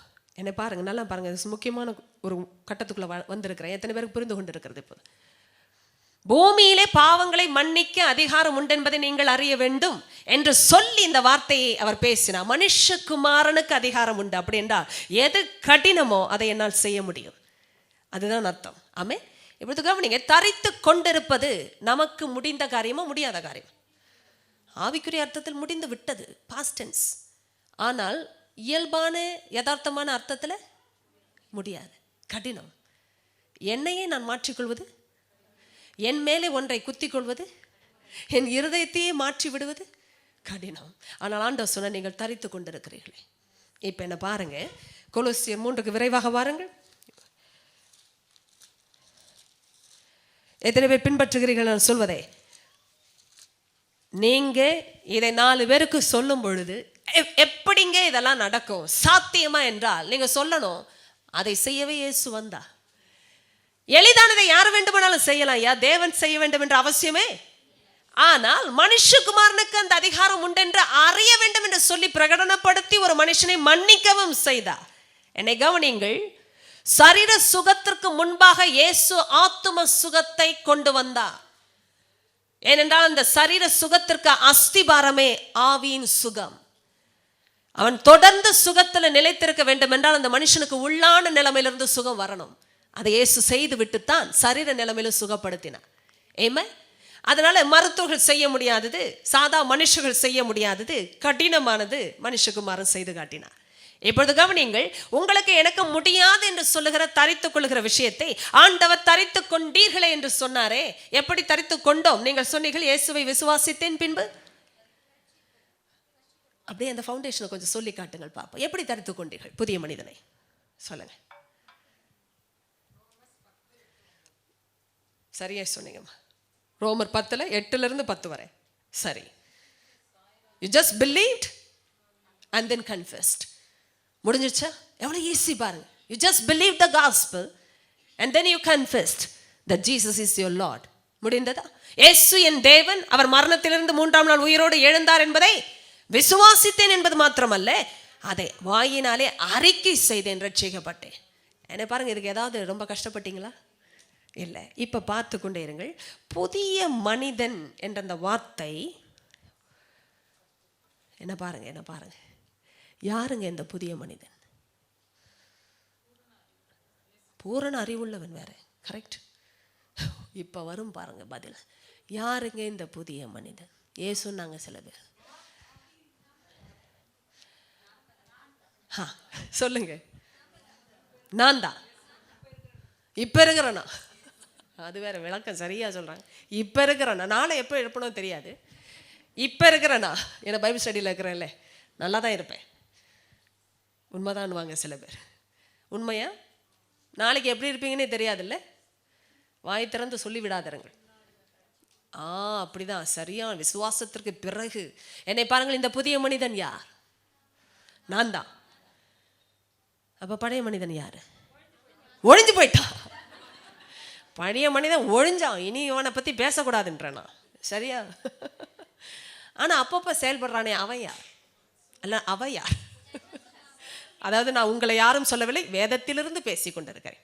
உங்களை யாரும் நான் அப்படி அழைப்பதே இல்லை, தெரிந்து கூட செய்ய மாட்டேன். உங்களுக்கு தெரியும், நீங்கள் வாங்கள் என்று தான் பேசுவோம். சொல்லுங்கள். மாம்சத்துக்குரியவன் எனக்குரியவனே இல்லை. சூழ்நிலைக்கு ஏற்ற மாதிரி வருவான் போவான். நிறைய விளக்கங்கள் வெளிச்சங்கள் வந்து கொண்டே இருக்கிறது. யார் இந்த புதிய மனிதன்? ஆவியின் மனிதன். வேற ரட்சிக்கப்பட்ட மனிதன். அதாவது மனுஷிக்கும் சேர்த்தே பேசுவோம். வேற மறுரூபமாக்கப்பட்ட மனிதன். சொல்லுங்கள், எவ்வளவு நல்லா இருக்கு நீங்க பேசும்பொழுது. ஏன்னா இதெல்லாம் சத்தியத்திலிருந்து நீங்கள் பேசுகிற வார்த்தைகள். பூரண அறிவடையும்படி தெரிந்து கொள்ளப்பட்ட மனிதன். சரியா? கடந்த முறை நான் முடித்ததை யாருமே வாய் திறந்து பேசவில்லையே. ஒன்றை அடையும்படி தரித்து கொண்டோம். எத்தனை பேர் கேட்டீங்க? கடைசியாக அதைத்தான் முடித்தேன். ஒன்றை அடையும்படி. வெட்டிங் போகும்போது இன்விடேஷன் வாங்கி சாப்பாட்டுக்கு போனதை எத்தனை பேர் ரிலேட் பண்ணுறீங்க? இப்போது சாப்பாட்டை அடையும்படி புதிய ஆடையை, இல்லைன்னா கல்யாண ட்ரெஸ் நமக்கு எதுக்கு வேண்டாம் இல்லை. அந்த ட்ரெஸ் கோடே வித்தியாசமாக போகிறோம். ஏனென்றால் நம்ம அந்த ஆடை எதை காட்டுகிறது? நான் அழைக்கப்பட்டிருப்பதை புரிந்து கொண்டீர்கள். அதுதான் அடையாளம். இப்பொழுது கவனிங்கள். இந்த புதிய மனிதன் யார் என்று கேட்போம் என்றால், நீங்கள் எல்லாரும் பேசிக்கொண்டிருக்கிறீர்கள். மறுரூபமாக்கப்பட்டவன் அல்லது மறுரூபமாகி கொண்டிருக்கிறவன், ரட்சிக்கப்பட்ட மனிதன். சொல்லுங்கள். பிறகு இயேசு வந்த பிறகு வந்தவன், இயேசுவின் ரத்தத்தால் கழுவப்பட்டவன். வேற பாவங்கள் மன்னிக்கப்பட்ட மனிதன். வேற வார்த்தையினாலே மறுரூபமாக்கப்படுகிற மனிதன். இன்னும் மறுரூபமாக்கப்பட்டு கொண்டுதான் இருக்கிறோம். என்னை பாருங்கள். இப்பொழுது இல்லை, ஒரு முக்கியமான குறிப்புக்குள் போய் கொண்டிருக்கிறோம். இப்பொழுதுதான் தன்னை சிருஷ்டித்தவருடைய சாயலுக்கொப்பாய். இந்த சாயலை தான் நம்ம இழந்திருந்தோம் பாவத்தாலே. எத்தனை புரிந்து கொள்ளுகிறீர்கள்? ஆதி காலம் ஞாபகம் இருக்கிறதா உங்களுக்கு? சரித்திரம் சொல்லி இருக்கிறது. இந்த சாயலைத்தான் இழந்திருந்தோம் இத்தனை நாள். இயேசு இல்லாத வாழ்க்கை என்ன வாழ்க்கைன்னா சாயலை இழந்த வாழ்க்கை. என்ன சாயலை இழந்த வாழ்க்கை? தன்னை சிருஷ்டித்தவரின் சாயலை இழந்த வாழ்க்கை. நல்லா புரிந்து கொள்ளுங்க. ஒருத்தருக்கு சொல்லணும்னா அவங்க எவ்வளோ அழகா இருந்தாலும் அழகு இல்லாமல் இருக்கிறாங்க தெரியுமா உங்களுக்கு? சாயல் இல்லை. நன்றாய் கவனிங்க. அவங்க கண்களை பாருங்க. வேற யாரையும் பார்த்தாலும் உங்களுக்கு புரிய வருகிற ஒரு முக்கிய விஷயத்தை சொல்லுகிறேன். அழகா இருப்பாங்க, ஆனால் கண்ணில் ஜீவனே இருக்காது. யாராவது அப்படி பக்கத்தில் பார்த்துருக்குறீங்களா? நீங்கள் பல பலன்னு இருப்பாங்க, கிட்ட போனால் செத்து இருப்பாங்க. ஐயோவா! உண்மைதானே? ஐயோ, இங்கே சிலருடைய பெயர்களை நான் சொல்ல முடியாது. பயங்கர பிரபலமான மனுஷன். பெனிஹின் கூட்டத்துக்கு ஒருத்தர் ஃபோட்டோகிராஃபர், அவர் நமக்கு தெரிந்த ஒரு நண்பர், ஃபுல்லாக அவரை வீடியோ எடுத்தார். பெனிஹின் கூட்டத்தில், பெனிஹினை க்ளோஸில் ஸ்டேஜில் வச்சு எடுத்தவர். கொஞ்ச நாளைக்கு பிறகு இன்னொருத்தர் அங்கே போனார். அவருக்கும் லட்சங்களில் கூட்டம் வரும். கிட்ட வைத்து இவருடைய கண்களை பார்த்துருக்கிறாரு. there was death in his eyes அப்படின்னார். எங்ககிட்ட சொன்னார். நான் க்ளோஸ்அப்பில் எடுக்கிறேன், பெனிஹின் கண்ணில் அவ்வளோ வெளிச்சம், அவ்வளோ லைஃப்பை பார்த்தேன். ஒரு ஹிந்து மனுஷன் சொன்ன வார்த்தை, லைஃப்பை பார்த்தேன். ஆனால் இந்த மனுஷன் கண்ணிலேயோ டெத், மரணம். ஒரு சாதாரண மக்கள் கூட ஒருத்தனுடைய கண்ணை சந்திக்கும் பொழுது கண்டுபிடிக்க முடியும் அங்கே லைஃப் இருக்கா, டெத் இருக்கான்னு. சொல்லுங்க. நான் ஒன்று கேட்கிறேன். இப்போ என்னதான்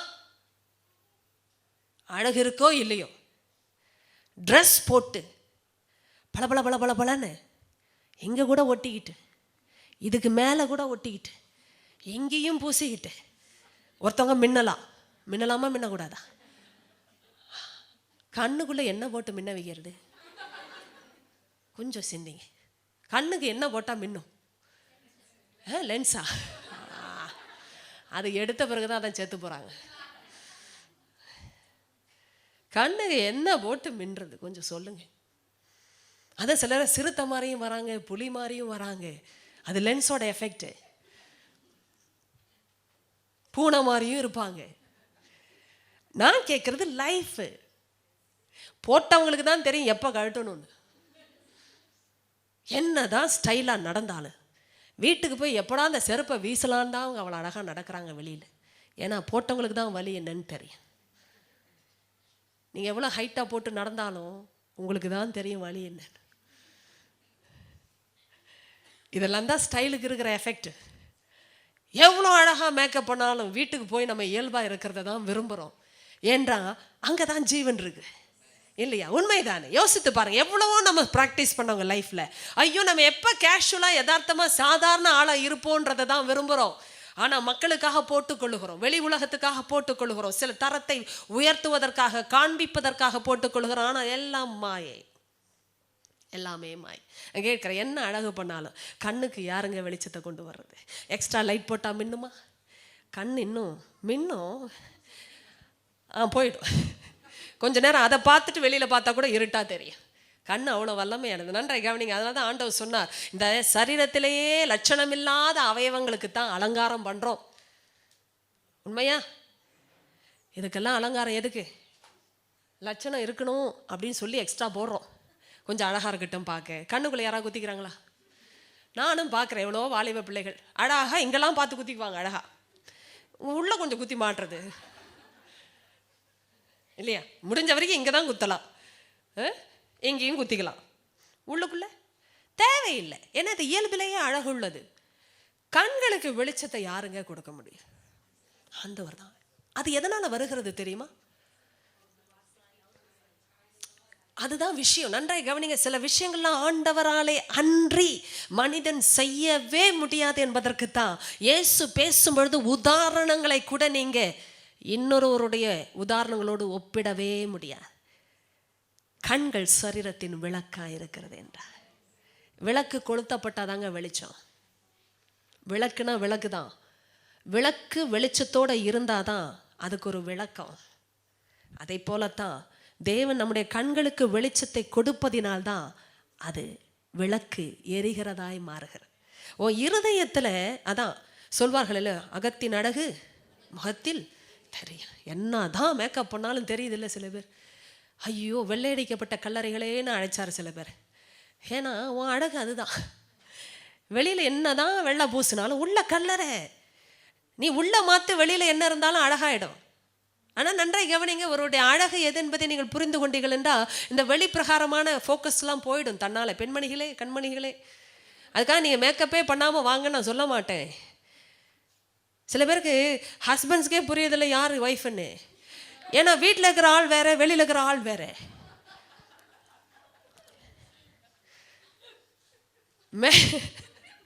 மேக்கப் அவ்வளோ வித்தியாசங்களை கொண்டு வருகிறது. நம்ம வாழ்க்கையில் எது அழகுன்னு கண்டுபிடிச்சோம்னா நம்ம தேவையில்லாததற்கு போராட மாட்டோம், தேவையற்றவைகளுக்கு நேரத்தை ஒதுக்கவும் மாட்டோம். ஏனென்றால் இவைகள் என்னதான் போட்டாலும் போடவே முடியாத காரியங்களை தேவன் போட்டு இருக்கிறார். நம்மால் எரிய வைக்க முடியாத விஷயங்கள். நன்றாய் கவனியுங்கள். கண்ணு விளக்குனா தானா எரியாதுங்க. ஆனா அப்பா எவ்வளவு அழகா சொன்னார், அது எரியணும்னா உன் இருதயத்தில் ஒரு வெளிச்சம் அவசியம். அந்த இருதயத்தையே கொளுத்துறவர் ஆண்டவர். அங்க ஒரு திரி எரிகிறத ஒரு மனிதன் புரிந்து கொண்டான் என்றால் அதை பிரதிபலிக்கிற இந்த கண்களும் அந்த வெளிச்சத்தை காட்டும். அதனால்தான் இயேசு சொன்னார், நீ உன் இருதயம் அந்தகாரமாகாதபடி எச்சரிக்கையாயிரு. உன் இருதய வெளிச்சத்தில் இருந்தா உன் கண்களும் வெளிச்சத்தில் இருக்கும். ஆமென். அதனால்தான் நன்றாய் கவனிங்க, விளக்கு தானா எரியாது. நன்றாய் புரிந்து கொள்ளுங்க. விளக்க கொளுத்துறதுக்கு ஒரு மனுஷன் அவசியம். அதை போலவே நீங்கள் எதையும் பார்த்து பார்த்து கண்களுக்கு தெளிவை கொடுக்கவே முடியாது. நன்றாய் கவனிங்க. பார்ப்பதினாலே தெளிவு வராது. தேவன் எங்க தெளிவை கொடுத்து வெளிச்சத்தை அனுப்புகிறார் என்பதை நீங்கள் புரிந்து கொண்டீர்கள் என்றா, இருதயம் சரியா இருந்ததுன்னா கண்கள் நன்றா இருக்கும். ஏமே பாருங்க, அதனால நம்ம வாழ்க்கையில இதெல்லாம் நம்ம செய்யவே முடியாது. நான் இதெல்லாம் பார்க்கும்போது அப்ப எவ்வளவு ஹெல்ப்லெஸ்ஸா இருக்கிறோம். நம்ம ஒரு மனிதனா யோசிக்கும் போது, அப்பா நீங்க உதவலன்னா நான் எப்படிப்பா இதெல்லாம் செய்ய முடியும்? எவ்வளவு மேக்கப் பண்ணால், எவ்வளவு அழகா இருக்கிறது போல் காட்டிக்கொண்டால், இந்த கண்ணனை எப்படி அழகா மாற்ற முடியும்? எப்படி மாற்ற முடியும்? இதுக்குள்ள வெளிச்சத்தை யார் கொடுக்க முடியும்? அதை எரிய வைக்க ஒருவர் அவசியம். அதனால்தான் ஆண்டவர் நம்ம இருதயத்தை பண்படுத்துகிறார், இருதயத்தை பக்குவப்படுத்துகிறார், இருதயத்தை சத்தியத்தை அனுப்புகிறார். இருதய சமாதானத்தை பெறும் பொழுது, இருதயம் வெளிச்சத்தில் இருக்கும் பொழுது கண்கள் அதை பிரதிபலிக்கிறது. அதனால தான் பார்க்கிறவர்கள் உங்களை புரிந்து கொள்கிறார்கள், நீங்கள் வித்தியாசமான ஆட்கள். உங்களுடைய பார்வையிலே ஒரு தீர்க்கம் இருக்கும். அன்றை கவனிங்க, யாருடைய கண்கள் அலைபாயும்? மூடு, வேசி. சரியா சொன்னீர்கள், இதெல்லாம் வசனத்தில் இருக்கு. ஐயா என்ன கவனிங்க, அம்மா கவனிங்க. உன் கண்கள் நேராய் பார்க்க கடவுது, உன் கண்ணிமைகள் செவ்வையானதை நோக்க கடவுது. கண்ணுக்கே ஆண்டவர் டைம் எடுத்து பேசினாரு. ஏன் தெரியுமா? ஒரு மனுஷனுடைய லைஃப்ல ஃபோக்கஸ் இருக்குன்னு எப்ப கண்டுபிடிக்கலாம் தெரியுமா? அவங்க கண்ணை பாருங்க, கண்டுபிடிச்சிருவாங்க. டிங் டிங்னு போகும்போதே ஒரு அடி வைக்கிறதுக்குள்ள 10 இடத்த பார்த்துருப்பாங்க சில பேர். போறவா வரவா அவா இவா எல்லாரையும் பாப்பா. ஏன்னா மனசுல நிம்மதி இல்லை, ஃபோக்கஸ் இல்லை. என்ன ஆகும்? அப்படிதான் தன்னையே ஆண்டவருக்குள்ள சரியா பார்க்கிறவங்க பாருங்க, தனக்குரிய கம்பீரத்தை கர்த்தருக்குள்ள பெற்றுக்கொண்டவர்களை பாருங்க, அவருடைய நோக்கங்கள் ஸ்திரமானதா இருக்கும். அதுக்காக நீங்கள் அங்கும் இங்கும் பார்க்கவே கூடாது என்ற பிரசங்கத்தை நான் பண்ணவில்லை. உங்களுடைய கண்ணிமைகள் நேராய் நோக்காதபடி சிதறப்பட்டதன் காரணம் என்ன? இருதயம் நோக்கமா இல்லை. இருதயம் நோக்கத்தில் இருக்கும் என்றால், இதுல புதிய மனிதனின் சுபாவங்களை நான் நினைத்து பேசுகிறேன். இது வேற சப்ஜெக்ட் இல்லை, இது இணையிற இடம். இது தரித்து கொண்ட விதமே கர்த்தரால் வந்தது. ஏமே நீங்களும் நானும் செய்யவே முடியாதது அவர் செய்தார். நான் அதைத்தான் சொல்லிக் கொண்டிருக்கேன். என் கண்ணுக்கு வெளிச்சத்தை என்னால் கொண்டு வர முடியவில்லைங்க. நான் பார்த்த படம் எனக்கு தரல, நான் பார்த்த மேகசின் எனக்கு அதை தரல, நான் பார்த்த தொலைக்காட்சி அதை எனக்கு தரவில்லை, நான் பார்த்த நண்பர்கள் எனக்கு அதை தரவில்லை, நான் பார்த்து வளர்ந்த பெற்றோர்கள் எனக்கு கொடுக்க முடியவில்லை, நான் பார்த்து வளர்ந்த உறவுகள் உலகம் எனக்கு போய் கையா காட்டி. கிறிஸ்தவர்கள் செய்யக்கூடாத காரியங்கள் தேவன் அருவருக்கிற காரியங்கள். அலுவலகத்தில் ஒரு முறை, அதாவது நான் பணி செய்த இடத்தில் இருந்த பொழுது எனக்கு ஆச்சரியமான குறிப்புகள். இது என்ன ஆவியின் காரியங்கள், அதை தான் அப்படி நாம் புரிந்து கொள்ளுகிறோம். யாரோ ஒருவர் வந்தவர் இன்னொருவருக்கு அவர்கள் தான் பார்த்தாலே போதுவே ஜோசியம் பார்ப்பார்கள் என்று பார்த்து கொண்டிருந்தார்கள். நான் பார்க்காதபடி, அதையும் கவனிக்க விரும்பாதபடி, ஏனென்றால் நான் இருக்கிற இடத்தை செய்து கொண்டிருக்கிறார்களே, பணி செய்யும் ஸ்தலம் ஆயிற்று. நான் கரத்தை இப்படி கட்டியவாறு வேற எங்கேயோ பார்த்து கொண்டிருக்கிறேன். அவர் எனக்கு ஜோசியம் சொல்லி கொண்டிருந்தார். என்ன சொன்னார் என்றால், இந்த பெண் ஒரு தீர்க்கமான நோக்கத்தின் மகள், யாரும் இவங்களுடைய ஃபியூச்சரை அசைக்கவே முடியாதுன்ற. நீ ஏன் சொல்லணும்? எனக்குள்ள இருக்கிற ஏற்கனவே சொல்லியிருக்கு. அதனால தானே இப்படி நிற்கிறோம். அதனால கை கட்டினவங்களாம் நோக்கமானவங்கன்னு நினச்சிக்காதீங்க. எல்லாம் விளக்கம் சொல்லணும். ஒரு வாழ்க்கையின் கவனங்கள் சிதறது, அசையறது, அலை உண்கிறது, இந்த காரியங்கள் எல்லாம் இருதயத்தில் நோக்கத்தை இழக்கும் பொழுது வருகிற காரியங்கள். நமக்கு இது நடந்து கொண்டிருப்பதினாலும், நாம் அநேக முறை அசைக்கப்படுவதினாலும் உங்களுக்கு சொல்லுகிறேன், உங்களுடைய வாழ்க்கையில புதிய மனிதனை தரித்து கொண்டீர்களே என்றாலே, புதிய மனிதனுக்கு எனக்கும் சம்பந்தமே இல்லைங்க. யோசித்து பாருங்க, என்னைக்காவது இந்த புதிய மனிதனை நான் பெற முடியுமா? நானே பழைய மனிதன், எனக்குள்ள இருக்கிறதே பழைய மனிதனுக்குரிய செய்கைகள். இப்படிப்பட்ட நிலைமையில் புதிய மனிதனை நான் அறியவும் இல்லை, புதிய மனிதனை சொன்னால் கூட நான் பெறவும் எனக்கு தகுதி இல்லை. எப்படி நான் தரித்து கொள்ள முடியும்? இப்போ நீங்கள் பேசும்போது இந்த வார்த்தையெல்லாம் பழைய மனிதன் புதிய மனிதன் என்றே பிரிந்திருக்கிறது. அப்படி என்றால் பழைய ஆளுக்கும் புதிய ஆளுக்கும் சம்பந்தமே இல்லை. பழைய சாயலுக்கும் புதிய சாயலுக்கும் சம்பந்தமே இல்லை. ஹல்லேலூயா. நன்றாய் கவனிங்க, உங்களுடைய அழகு, உங்களுடைய சாயல் எல்லாமே உங்களை சிருஷ்டித்தவருடைய சாயலுக்கு ஒப்பாய் கொடுக்கப்பட்ட சாயல். இதை சிதைத்தவன் பிசாசு. யாரை கொண்டு சிதைத்தான்? பெற்றெடுத்தவர்களையே யூஸ் பண்ணான், கூட வளர்ந்தவர்களை பயன்படுத்தினான். சில பேருடைய டீச்சர்ஸ் யூஸ்லெஸ் ஃபூல்னு சொல்லி டக்குன்னு கொட்டியிருப்பாங்க 4 பேருக்கு முன்னாடி. பாவமாக இருக்கு. ஆனால் இந்த தவறையெல்லாம் நீங்களும் நானும் செய்யக்கூடாதுன்னு தான் மத்தேயு 5 ஆண்டவர் சொல்லிவிட்டா, உன்னுடைய சகோதரனை காரணமின்றி கோபித்து கொண்டால் கூட எரி நரகத்துக்கு ஏதுவாக இருப்பாய். ஃபூல்னு கூப்பிடாதுன்ட்டார். யாரு? சகோதரனை. யூ ஃபூல்னு கூப்பிட்டா கூட எரி நரகத்துக்கு ஏதுவாக இருப்பான். அப்படின்னா என்ன அர்த்தம்? ஒரு தேவ சாயலில் படைக்கப்பட்டவனை நீ என்ன செய்யக்கூடாது? மூடனே என்று அழைக்க கூட கூடாது. ஏனென்றால் தேவ சாயலை குற்றப்படுத்துவதற்கு சமம். யாரையும் அப்படி உங்களுடைய வாய்களை பயன்படுத்தி தரக்குறைவாய் பேசிவிடக்கூடாது என்பதற்குத்தான் கர்த்தர் பேசுகிறார். அப்படி என்றால் என்ன அர்த்தம்? புதிய மனிதனுக்குரிய சாயல் தேவனுக்குரிய சாயல். ஆமென். நீங்க பாருங்க, உங்களை பார்க்கும்பொழுது நீங்க தேவனுடைய சாயலா இருக்கிறீர்கள். எத்தனை பேர் அதை விசுவாசிக்க முடிகிறது? அதுதான் உண்மை. ஆண்டவர் சொல்லி நீ தரித்து கொண்டாய். இப்போ ஒரு முக்கிய குறிப்பு, எப்படிப்பட்ட வார்த்தைகள்லாம் பயன்படுத்தி இருக்கிறா பாருங்க. அதை படிக்கணும். நம்ம எல்லாரும் ஒன்றாய் படிப்போமா? வாசிக்கலாமா? 11, 12 ஒருமனப்பட்டவர்களை வாசிங்கள் பார்ப்போம். அதிலே கிரேக்கன் என்றும், எல்லாரும் சத்தமாய் வாசிங்கள், எந்த லாங்குவேஜ்னாலும் பரவாயில்லை. அதிலே கிரேக்கன் என்றும் யூதன் என்றும் இல்லை, விருத்த சேதனம் உள்ளவன் என்றும் விருத்த சேதனம் இல்லாதவன் என்றும் இல்லை, புறஜாதியான் என்றும் புறதேசத்தானான் என்றும் இல்லை, அடிமை என்றும் சுயாதீனன் என்றும் இல்லை, கிறிஸ்துவே எல்லாரிலும் எல்லாமுமாயிருக்கிறார். 12 ஆகையால் நீங்கள் தேவனால் தெரிந்து கொள்ளப்பட்ட பரிசுத்தரும் பிரியருமாய் உருக்கமான இரக்கத்தையும் தயவையும் மனத்தாழ்மையும் சாந்தத்தையும் நீடிய பொறுமையும் தரித்து கொண்டு. இங்க ஒரு தரித்து கொண்டு வருகிறது. ஹல்லேலூயா. இங்க ஒரு தரித்து கொண்டு. ஒரு புதிய மனிதனை தரித்து கொண்டாலே பரவாயில்ல, இதுல இவ்வளோ பெரிய லிஸ்ட் ஆண்டவரே. இதுல யாராவது தேவனால் தெரிந்து கொள்ளப்பட்ட பரிசுத்தர்ன்ற பாயிண்ட். எத்தனை பேர் இங்க பரிசுத்தர்கள் உண்டு? அப்பா, ஒருத்தர் கை தூக்கிட்டாங்க, தைரியமா தூக்கிட்டாங்க. என்ன நினைச்சாலும் நினைச்சுக்கோங்க சிஸ்டர், நான் பரிசுத்தர் தான். கரெக்ட். தேவனால் தெரிந்து கொள்ளப்பட்ட. இங்க எத்தனை பேர் தேவனால் தெரிந்து கொள்ளப்பட்டவர்கள் உண்டு? எல்லாருமே. சில பேர் அழைக்கப்பட்டவர்கள் உண்டோ? இனிமே அந்த குழப்பம் இருந்தது என்றால் அழித்து விடுங்கள். அழைக்கப்பட்டவர்களே தெரிந்து கொள்ளப்பட்டிருக்கிறார்கள். ஏமே. அப்போ தேவனால் தெரிந்து கொள்ளப்பட்ட பரிசுத்தர். நீங்கள் பரிசுத்தர் என்று சொல்லிவிட்டீர்கள். பிரியருமாய். தேவனுக்கு எப்படி இருக்குமா? தேவனுக்கு பிரியமான பேர் எத்தனை பேர் இருக்கீங்க? சில பேர் அப்படி தூக்கி சரி சீக்கிரம். Okay fine. அடுத்து உருக்கமான இரக்கத்தை. இரக்கமே கஷ்டம், இதுல உருக்கமான இரக்கம்னா எத்தனை பேருக்கு அது இருக்கு? கேட்காதீங்க சிஸ்டர், கொஞ்சம் கொஞ்சமா டெலீட் ஆகுது இப்போ விஷயங்கள். பாருங்க, ஆரம்பத்துல நான் பரிசுத்தம் ஏன்னா இயேசு ரத்தத்தை சொல்லிடலாம். எத்தனை பேர் புரியுது? இயேசு ரத்தம் இருக்கப்பா, நான் பரிசுத்தம்.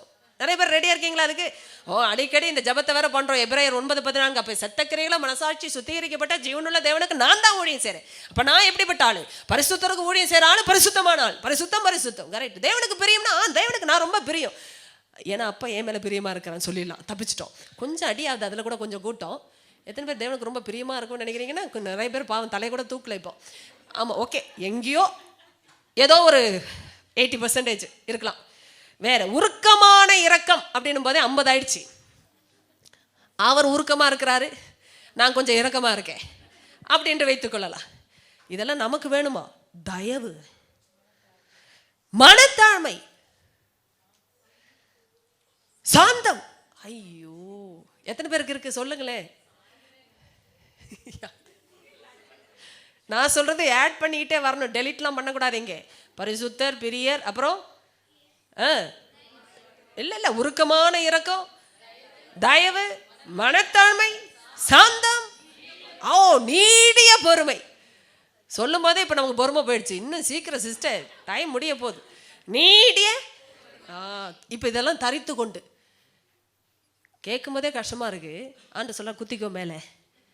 எப்படி குத்திக்கோ? பச்சை குத்திக்கோ. இப்போ குத்திக்கிட்டோம், அதுவே கஷ்டம், கேட்குறதே கஷ்டம். அதாவது எடுத்த நீடுலாம் எப்படி இருக்கு? ரொம்ப ஷார்ப்பாக இருக்குது, லாங்காக இருக்குது. இதில் எல்லாமே ஊசி. இதை எடுத்து குத்துன்றார். பச்சை குத்துறீங்களா? வடியும் ரத்தம். ஒரு நீடில் எடுத்தாலே முடிஞ்சிச்சு கதை. அடுத்தது 13 ஒருவரை ஒருவர் தாங்கியா. உதச்சுன்னா நல்லா இருக்கும். ஒருவர் பேரில் ஒருவருக்கு குறைபாடு உண்டானார். உண்டாகக்கூடாதுன்னு நினைக்கிறோம். உண்டானால் கிறிஸ்து உங்களுக்கு மன்னித்தது போல ஒருவருக்கொருவர் மன்னியுங்கள். இதெல்லாம் புதிய மனுஷனுடைய வேலை. எத்தனை பேருக்கு புரிகிறது? என்ன பாருங்க, இப்போ எத்தனை பேருக்கு இது சரியான சத்தியம்னு புரியுது? இல்லை தெரியாமல் எழுதி வச்சுட்டாராப்பா? போகும்போது இதை தான் கேட்டுட்டு போகிறோம். புதிய மனிதனுக்குரிய சுபாவம், சாயல் இது, அதாவது தேவனுக்குப்பான சாயல். இதை எத்தனை பேர் பண்ண முடியும்னு நினைக்கிறீங்க? முடியும். ஒருத்தர் சொல்லிட்டாரு, பின்னாடி இருக்கனால தைரியமாக கை தூக்கிக்கிட்டே இருக்காங்க, யாரும் பார்க்க முடியாது. வேற யாராவது சொல்லுங்கள், இதெல்லாம் நடக்கிற விஷயமாங்க. என்னால் முடியாது, இயேசுவால முடியும். அப்படின்னா நான் என்ன தான் பண்ணணும்? ட்ரை பண்ணணும். முடியலன்னா இயேசு பார்த்துக்குவார். அதனால தான் நான் எனக்கு தெரிஞ்சதை நான் பார்த்துக்கிறேன், அவருக்கு தெரிஞ்சதை அவரும் பார்த்துக்கிறார். இதில் நம்ம எங்கே இருக்கோம், அவர் எங்கே இருக்கோம், அதுதான் கேள்வி. Complete surrender. தரித்து கொண்டீர்களே, இப்போ தரித்து கொள்ளுங்கள். புதிய மனிதனை தரித்து கொண்டீர்களே. எத்தனை பேர் கேட்டுக்கிட்டு இருக்கீங்க? கேட்குறீர்களா? ஐயோ என்ன பாருங்க, என்ன பாருங்க. இது வரைக்கும் இந்த புதிய மனுஷனா முதல்ல யாருன்னே தெரியாது. நீ யாரோ நான் யாரோ. திடீர்னு ஒருத்தரை இன்ட்ரடியூஸ் பண்ணிட்டார் ஆண்டவர். இப்படி தான் நான், அதாவது இது வரைக்கும் நீ யாரோ, ஆனால் இனிமே இவர் தான் நீ அப்படின்னு ஒருத்தரை கூப்பிட்டு வந்துட்டார் ஆண்டவர். இப்போ எனக்கு அதுக்கு சம்மந்தமே இல்லை. ஆனால் ஆண்டவர் சொல்ல, நீ தரித்து கொண்டீன். ஏற்கனவே தரித்து கொண்டாய். எப்படி தரித்து கொண்டாய்? என்னை நம்பினாய், விசுவாசித்தாய், தரித்து கொண்டாய். அவருக்குரியதெல்லாம் நமக்கு வந்திருக்கிறது. இப்பொழுது இது வரைக்கும் நான் செய்ய முடியாததை செய்ய ஆரம்பித்திருக்கேன். நன்றாய் கவனிங்க. கேட்குற உங்களுக்கு எவ்வளோக்கு எவ்வளோ இம்பாசிபிளாக இருந்தாலும் ஒன்றை நான் கேட்குறேன். புதுசாக ஒரு ஸ்வீட்டை இன்ட்ரடியூஸ் பண்ணுறாங்கன்றனால டேஸ்ட் பண்ணாமல் யாராவது இருந்தீங்களா? சரி, ஸ்வீட்டு பிடிக்காதவங்களுக்கு வேறு ஏதாவது சொல்லலாம். புதிதாக ஒரு பட்சணத்தை இன்ட்ரடியூஸ் பண்ணும்பொழுது யாராவது டேஸ்ட் பண்ணாமல் இருந்தீங்களா? சொல்லுங்க. ஏன் பண்ணதானே தெரியும். வந்தது ஏன் டேஸ்ட் பண்ணாமல் விடணும்னு சொன்னோம்ல. இதில் வயிறு ஃபுல்லாக இருக்கும். ஆனாலும் கடைசி ஒரு டெசர்ட்டை கொடுக்கும்போது அப்படியே சொல்லுவாங்க, இதை ட்ரை பண்ணி பாருங்கள். இது வரைக்கும் நீங்கள் சாப்பிட்டே இருக்க மாட்டீங்க, இங்கே இடமே இல்லை, ஆனாலும் சாப்பிடணும். ஏன்னா வந்தது ஓசியில், அதுக்கு என்ன டேஸ்ட் பண்ண. நான் கேட்குறேன், தரித்து கொண்டீங்களே எப்படிங்க வந்துச்சு? ஓசியில் தானே வந்துச்சு. அப்போ என்ன, அப்போ இலவசம், இவ்வளோ பெரிய லட்சிப்பு இலவசமா, பரலோகமே கிடைக்குது அல்வா, அப்படியே எடுத்து வாயில் போட்டா என்ன? போட்டோம்ல. இப்போ கேட்குறேன், இதெல்லாம் அல்வாவா இல்லை? அல்வாவிலே பலவிதமாக இருக்குது. மைதாவில் பண்ண அல்வா, ஆட்டா அல்வா, கரெக்ட், கேரட் அல்வா, எல்லா அல்வாவும் இதில் தான் இருக்குது. நான் கேட்குறேன், அதையே தரித்து கொள்வது அவ்வளோ சுலபம்னா இப்போ ஆண்டவர் சொல்லுங்க, இதெல்லாம் தரித்துக்கொள். ஏன்னா அந்த மனுஷனுக்குரிய சுபாவம் இதெல்லாம். ஓ, இதை படித்த பொழுது தான் நான் கண்டுபிடிச்சேன், ஆண்டவரே இவ்வளோ பெரிய லிஸ்ட்லேயும் ஒன்று கூட எனக்கு இல்லாவிட்டாலும் பரவாயில்லை, கர்த்தர் ஒன்றை மட்டும் சொல்லி முடித்தார். எனக்கு அதுதான் ஆச்சரியம். பல முறை நம்ம மத்தேயு 5:48 படிக்கும்போது எத்தனை பேருக்கு அது பார்க்காமல் தெரியும்? பரலோகத்தில் இருக்கிற உங்கள் பிதா பூரண சர்க்குணராக இருக்கிறது போல நீங்களும், நான் பரிசுத்தராக இருக்கிறது போல நீங்களும். அதே வார்த்தைக்கு ஒப்புமையாய் வருகிற இன்னொரு வார்த்தை என்னென்றால் குணம், பூரண குணம், பரிசுத்தம். இது ரெண்டுமே தேவனுக்குரியது. எப்படி சொல்லுவார் உங்களை போல என்னையும் மாற்றணும் என்றால் பரவாயில்ல, அவர் இருப்பது போல நானும் இருக்கணும்னா எப்படி பாசிபிள்? சொல்லுங்க.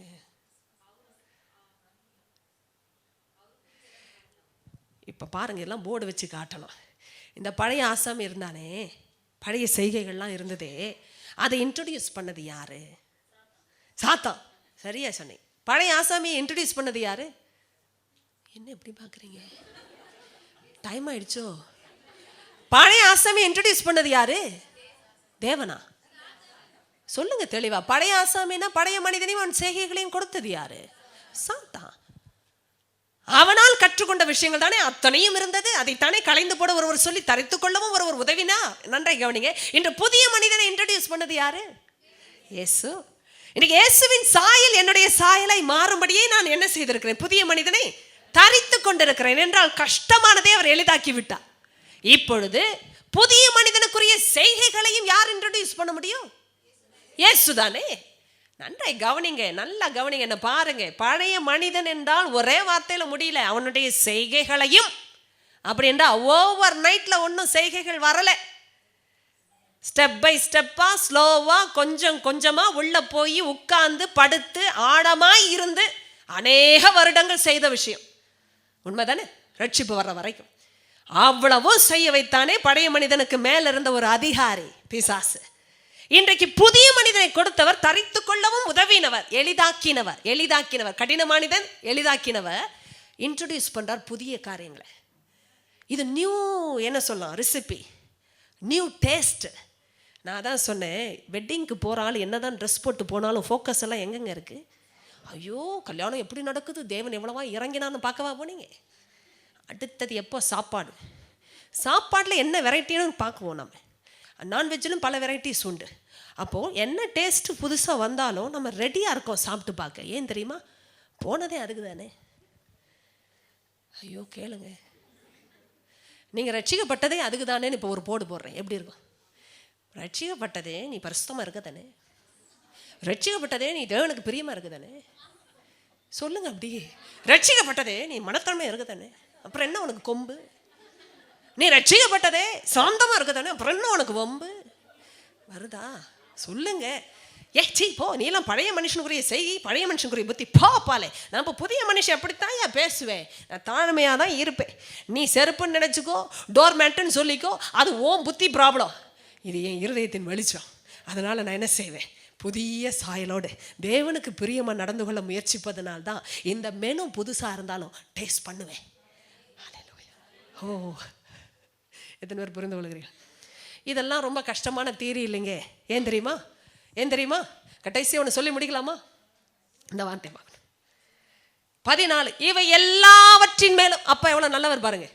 ஃபுல்லாக புது ரெசிபியை உனக்கு கொடுத்துருக்குறேன், புது மெனு. உனக்கு எல்லாம் டேஸ்ட் எல்லாம் ரொம்ப டிஃப்ரெண்ட்டாக இருக்க போகுது. நல்ல டேஸ்ட்டு தான், ஆனால் உனக்கு இது வரைக்கும் ப்ராக்டிஸே இல்லை, இது சாப்பிட்டு பழக்கமே. ஐயோ, உருக்கம்னாலே ஒரு வார்த்தை, இதில் உருக்கமான இரக்கம், சாந்தமே ஒரு வார்த்தை, அப்புறம் மனத்தாழ்மை, அது போதாது நீடிய பொறுமை. இதெல்லாம் ஒரு புது அனுபவம் தான். ஆனால் அப்பா சொல்றார், இவை எல்லாவற்றின் மேலும் இந்த க்ரீம் போட்ட மாதிரி, கேக்கு மேலே க்ரீம் அப்படி மனசில் கொண்டு வாங்க. இப்போவே நம்ம சாப்பிட போகிறோம். 8:35 ஆகிடுச்சு. பசி இன்னும் கிளம்புது. பிரியாணிக்கு நடுவில் ஒரு லெக் பீஸை நினச்சிக்கோங்க. இப்போவே எத்தனை பேருக்கு அப்படியே வருது? முன்னாடி வாத்து கூட வருது சிஸ்டர், காடை கூட தெரியுது சிஸ்டர். எல்லாவற்றையும் கண்ணுக்குள்ளே கொண்டு வாங்க. இப்போ எப்படி இருக்கு? கேக்கு போதாது சிஸ்டர், மேலே க்ரீம் மேலே அழகாக பூ டெக்கரேஷன் எல்லாம் அப்படியே படம்லாம் வச்ச மாதிரி. நிறைய பேர் எப்படிலாம் கொண்டு வருவாங்க பர்த்டேயில், விதவிதமான ஃப்ரில்ஸ் எல்லாம் போட்டு ரெடி. இப்போ கேக்குக்கு மேலே இருக்கிறதே எனக்கு பயங்கர. எல்லாரும் கண்ணுக்குள்ளேயும் இருப்போம். உங்கள் கண்ணெல்லாம் பளிச்சுன்னு ஆயிருக்கு, வெளிச்சம் வந்திருக்கு. இப்போ பாருங்க, இவைகள் எல்லாவற்றின் மேலும் பூரண சர்க்குணத்தின் கட்டாகிய அன்பை, இது ஒரு தரித்து கொள்ளுதல். ஹல்லேலூயா. நீங்கள் என்ன இருக்கோ இல்லையோ ஒன்று மட்டும் கேளுங்க, இந்த பூரண சர்க்குணத்தோட கட்டு எது தெரியுமா? இந்த பைண்டிங் ஃபோர்ஸ் எது தெரியுமா? லவ். அந்த லவ் கூட எனக்கு கிடையாது. இது எத்தனை பேருக்கு புரியுதுப்பா?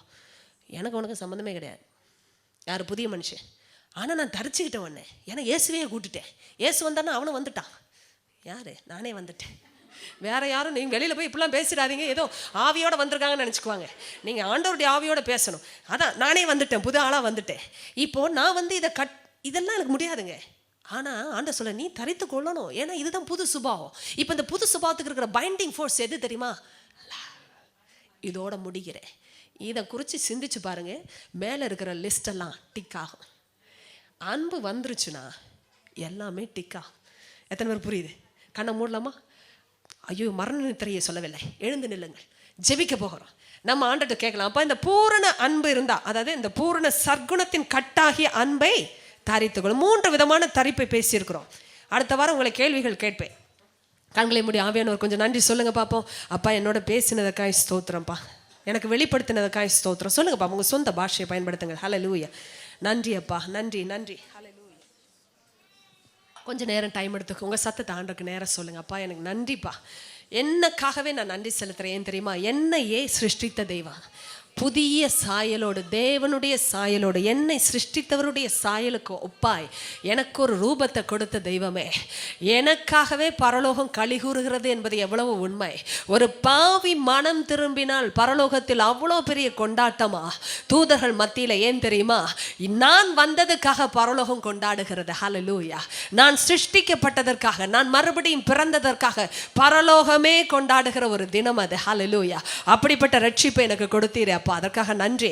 ஓ, என்னை சிருஷ்டித்தவருடைய சாயலுக்கு ஒப்பான பூரண அறிவடையும்படி ஒரு புதிய மனிதனை தரித்துக் கொள்ளுங்கள் என்று சொன்ன தெய்வம் தரித்து கொண்டீர்களே என்றும் சொன்னதற்காய் நன்றி.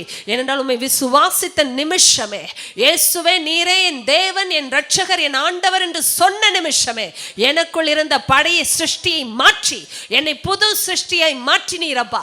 அதற்காக ஸ்தோத்திரம். பழையவைகள் எல்லாம் முடிந்து போயின, எல்லாம் புதிதாயின. அதற்காக நன்றி ஏசப்பா. என்னால் முடியாததை நீர் செய்யும்படியே எனக்குள் வந்தீர். அதற்காக ஸ்தோத்திரம். எது மனிதனுக்கு கடினமோ அதையே நீர் எளிதாக்கினீர். அதற்காக ஸ்தோத்திரம். ஏனென்றால் உன் பாவங்கள் உனக்கு மன்னிக்கப்பட்டது என்று சொன்னவர் நீர் ஒருவர் தான் ஐயா. அப்படி பாவங்களை மன்னிக்கக்கூடிய அதிகாரம் இயேசுவுக்கு உண்டு என்பதை நாங்கள் விசுவாசிக்கிறோம். இப்பொழுது நாங்கள் அறிக்கை செய்கிறோம் அப்பா. எங்களுக்கு விரோதமான பாதாளத்தின் வாசல்களை, பிசாசின் திட்டங்களை, பில்லி சூனிய மாந்திரிக கிரியைகளை முறியடித்தீரே. ஸ்தோத்திரம் அப்பா. பிசாசுடைய கிரியைகளை அழிக்கும்படிக்கு வெளிப்பட்ட தேவகுமாரன் இயேசுவின் நாமத்திலே நான் அதிகாரம் எடுக்கிறேன். உம்முடைய பிள்ளைகளுக்கு மேலே வந்த எல்லா பிசாசின் கிரியைகளை, எல்லா பிசாசின் தந்திரங்களை இயேசுவின் நாமத்திலே நான் சபிக்கிறேன் அப்பா. ஒரு பிள்ளையின் மேலே அதிகாரம் இல்லை. பாதாளத்தின் வாசல்கள் மேற்கொள்ளுவதில்லை. என்னை பார்த்து கொண்டிருக்கிற மக்களுக்காகவும் நான் ஜெபிக்கிறேன். இயேசுவின் நாமத்தினாலே கேட்ட சத்தியம் எங்கள் வாழ்க்கையிலே எங்களை மாற்றின சத்தியம், மாற்ற போகிற சத்தியம் அல்ல, மாற்றின சத்தியம். நாங்கள் ரட்சிக்கப்பட்டது எவ்வளவு எளிதோ அவ்வளவு எளிது உம்முடைய சாயலில் நாங்கள் ஜீவிப்பதும் ராஜா. ஏனென்றால் புதிய மனிதனின் சுபாவங்களை எங்களுக்குள் கொடுக்கிறவர் நீர், உண்மையுள்ளவர். நீர் அதை எளிதாக மாற்றினவர். அதற்காக ஸ்தோத்திரம் அப்பா. நாங்கள் புதிய ரெசிபி, புதிய ருசியை நாங்க டேஸ்ட் பண்ண வேண்டி இருந்தாலும் அது எங்களுடைய சுபாவம் அப்பா. அது எங்களுடைய மனிதனின் சுபாவம். அது பழைய மனிதனுக்குரியது அல்லவே அல்ல. அதனால் தாழ்மையை இருக்க சொன்னால் தாழ்த்துவோம், சாந்தமாய் இருக்க சொன்னால் படித்துக் கொள்ளுவோம், நீடிய பொறுமை இல்லை என்றால் கேட்டு பெற்றுக் கொள்ளுவோம், பரிசுத்தரும் பிரியவுமாய் இருக்க சொன்னால் அப்படித்தான் என்பது சத்தியம். இயேசுவின் நாமத்தில் நான் பிரகடனப்படுத்துகிறேன். இதையே சொல்லி உடைய பிள்ளைகளை வாழ்த்துகிறேன், ஆசீர்வதிக்கிறேன் அப்பா. இந்த பூரண சர்க்குணத்தின் கட்டாகிய அந்த அன்பை தரித்துக் கொள்ளுங்கள் என்று சொல்லப்பட்டிருக்கிறது. இவைகள் எல்லாவற்றின் மேலும் அது ஒன்றுதான்ப்பா கட்டு, அது ஒன்றுதான் பைண்டிங் ஃபோர்ஸ் ஐயா. அந்த அன்பு எங்களுக்குள் வரும் என்றால் அதுவும் எங்களால் முடியாததே. உம்முடைய அன்பு எங்களுக்குள் கொடுக்கப்பட்டது உம்முடைய ஆவியானவரால். உண்மை ரோமர் 5:5 படியே நாங்கள் பெற்றுக்கொள்ளுகிறோம். அந்த அன்பு ஆளுகை செய்யும் பொழுது இவைகள் எல்லாம் உண்டாகிறதப்பா. நாங்கள் தரித்து கொண்ட பிள்ளைகள், இயேசுவையே தரித்து கொண்டவர்கள் அப்பா. உம்முடைய பிள்ளைகளை நான் வாழ்த்துகிறேன், ஆசீர்வதிக்கிறேன். தங்களை குறித்ததான இமேஜ் மாறட்டும்பா. நான் ஒன்றுமில்லாமல் இருக்கிறபடினால் என்னை மிதிக்கிறார்கள் என்றோ அவமதிக்கிறார்கள் என்றோ ஒருவராகிலும் நினைத்து கொண்டிருந்தால் அந்த எண்ணங்கள் மாற்றப்படட்டும். அவர்கள் தேவனுடைய பரிசுத்தர் என்பதையும் பிரியர் என்பதையும் புரிந்து கொண்டவர்களாய் புதிய மனுஷனை தரித்து கொண்டபடினால் இந்த சுபாவங்கள் அவர்களுக்கு பெருமைக்குரியதப்பா. அவர்களை குறைவுபடுத்துவது இல்லை, பெருமைக்குரிய சுபாவங்கள். எங்களை தாழ்த்தும்போது அது எங்களுக்கு பெருமை. தன்னைத்தான் தாழ்த்துகிறவன் உயர்த்தப்படுவான். எவ்வளவு உண்மை. அது எங்களுக்கு பெருமைக்குரிய சுபாவம் தகப்பனே. எங்களை தாழ்த்தும் பொழுது நாங்கள் உயர்த்தத்தான் படுகிறோம். நாங்கள் சாந்தமுடையவர்களாய் மாறும் பொழுது இயேசு மகிமைப்படுகிறார். எங்களால் முடியாததை முடிய பண்ணுகிற தெய்வமே, அந்த புதிய மனிதனின் சுபாவங்கள் எங்களுக்குரியது, அதை நாங்கள் பெற்றுக்கொள்ளுகிறோம். நான் நம்முடைய சபையை ஆசீர்வதிக்கிறேன். ஒருவராகிலும் தங்களை குறித்ததாய் தகாத அவமரியாதைக்குரிய மதிப்பை இழந்த ஒரு ரூபத்தை உடையவர்களை நினைக்காதபடி தேவனுக்குள் பெற்ற ரூபத்தை புரிந்து கொண்டவர்களாய் கடந்து செல்லட்டும். இதுவே என்னுடைய ஜெபம். தேவனுக்குள் பெற்ற அந்த ரூபத்தை, வடிவத்தை, மதிப்பை புரிந்து கொண்டவர்களாய் கடந்து செல்லட்டும். நான் ஆசீர்வதிக்கிறேன். உடைய ரத்தத்தையும் உடைய வல்லமையும் சத்தியத்தையும் நான் பேசி ஆசீர்வதிக்கிறேன். ஒரு இருதயத்திலிருந்து கூட வசனம் திருடப்படக்கூடாதுப்பா. வேலி அடைங்க. பட்சிக்கிறவனை நான் இயேசுவின் நாமத்திலே சபிக்கிறேன், கட்டுகிறேன், பாதாளத்திற்கு அனுப்புகிறேன். ஒரு விதை கூட பறிக்கப்படக்கூடாது. ஆசீர்வதித்து 30, 60, 100 விளைச்சலை கொடுக்கட்டும் என்று சொல்லி நான் ஆசீர்வதிக்கிறேன், வாழ்த்துகிறேன். மகிமை நீர் மாத்திரம் எடுத்துக்கொள்ளும். இயேசுவின் நாமத்தில் பிதாவே, ஆமென், ஆமென்.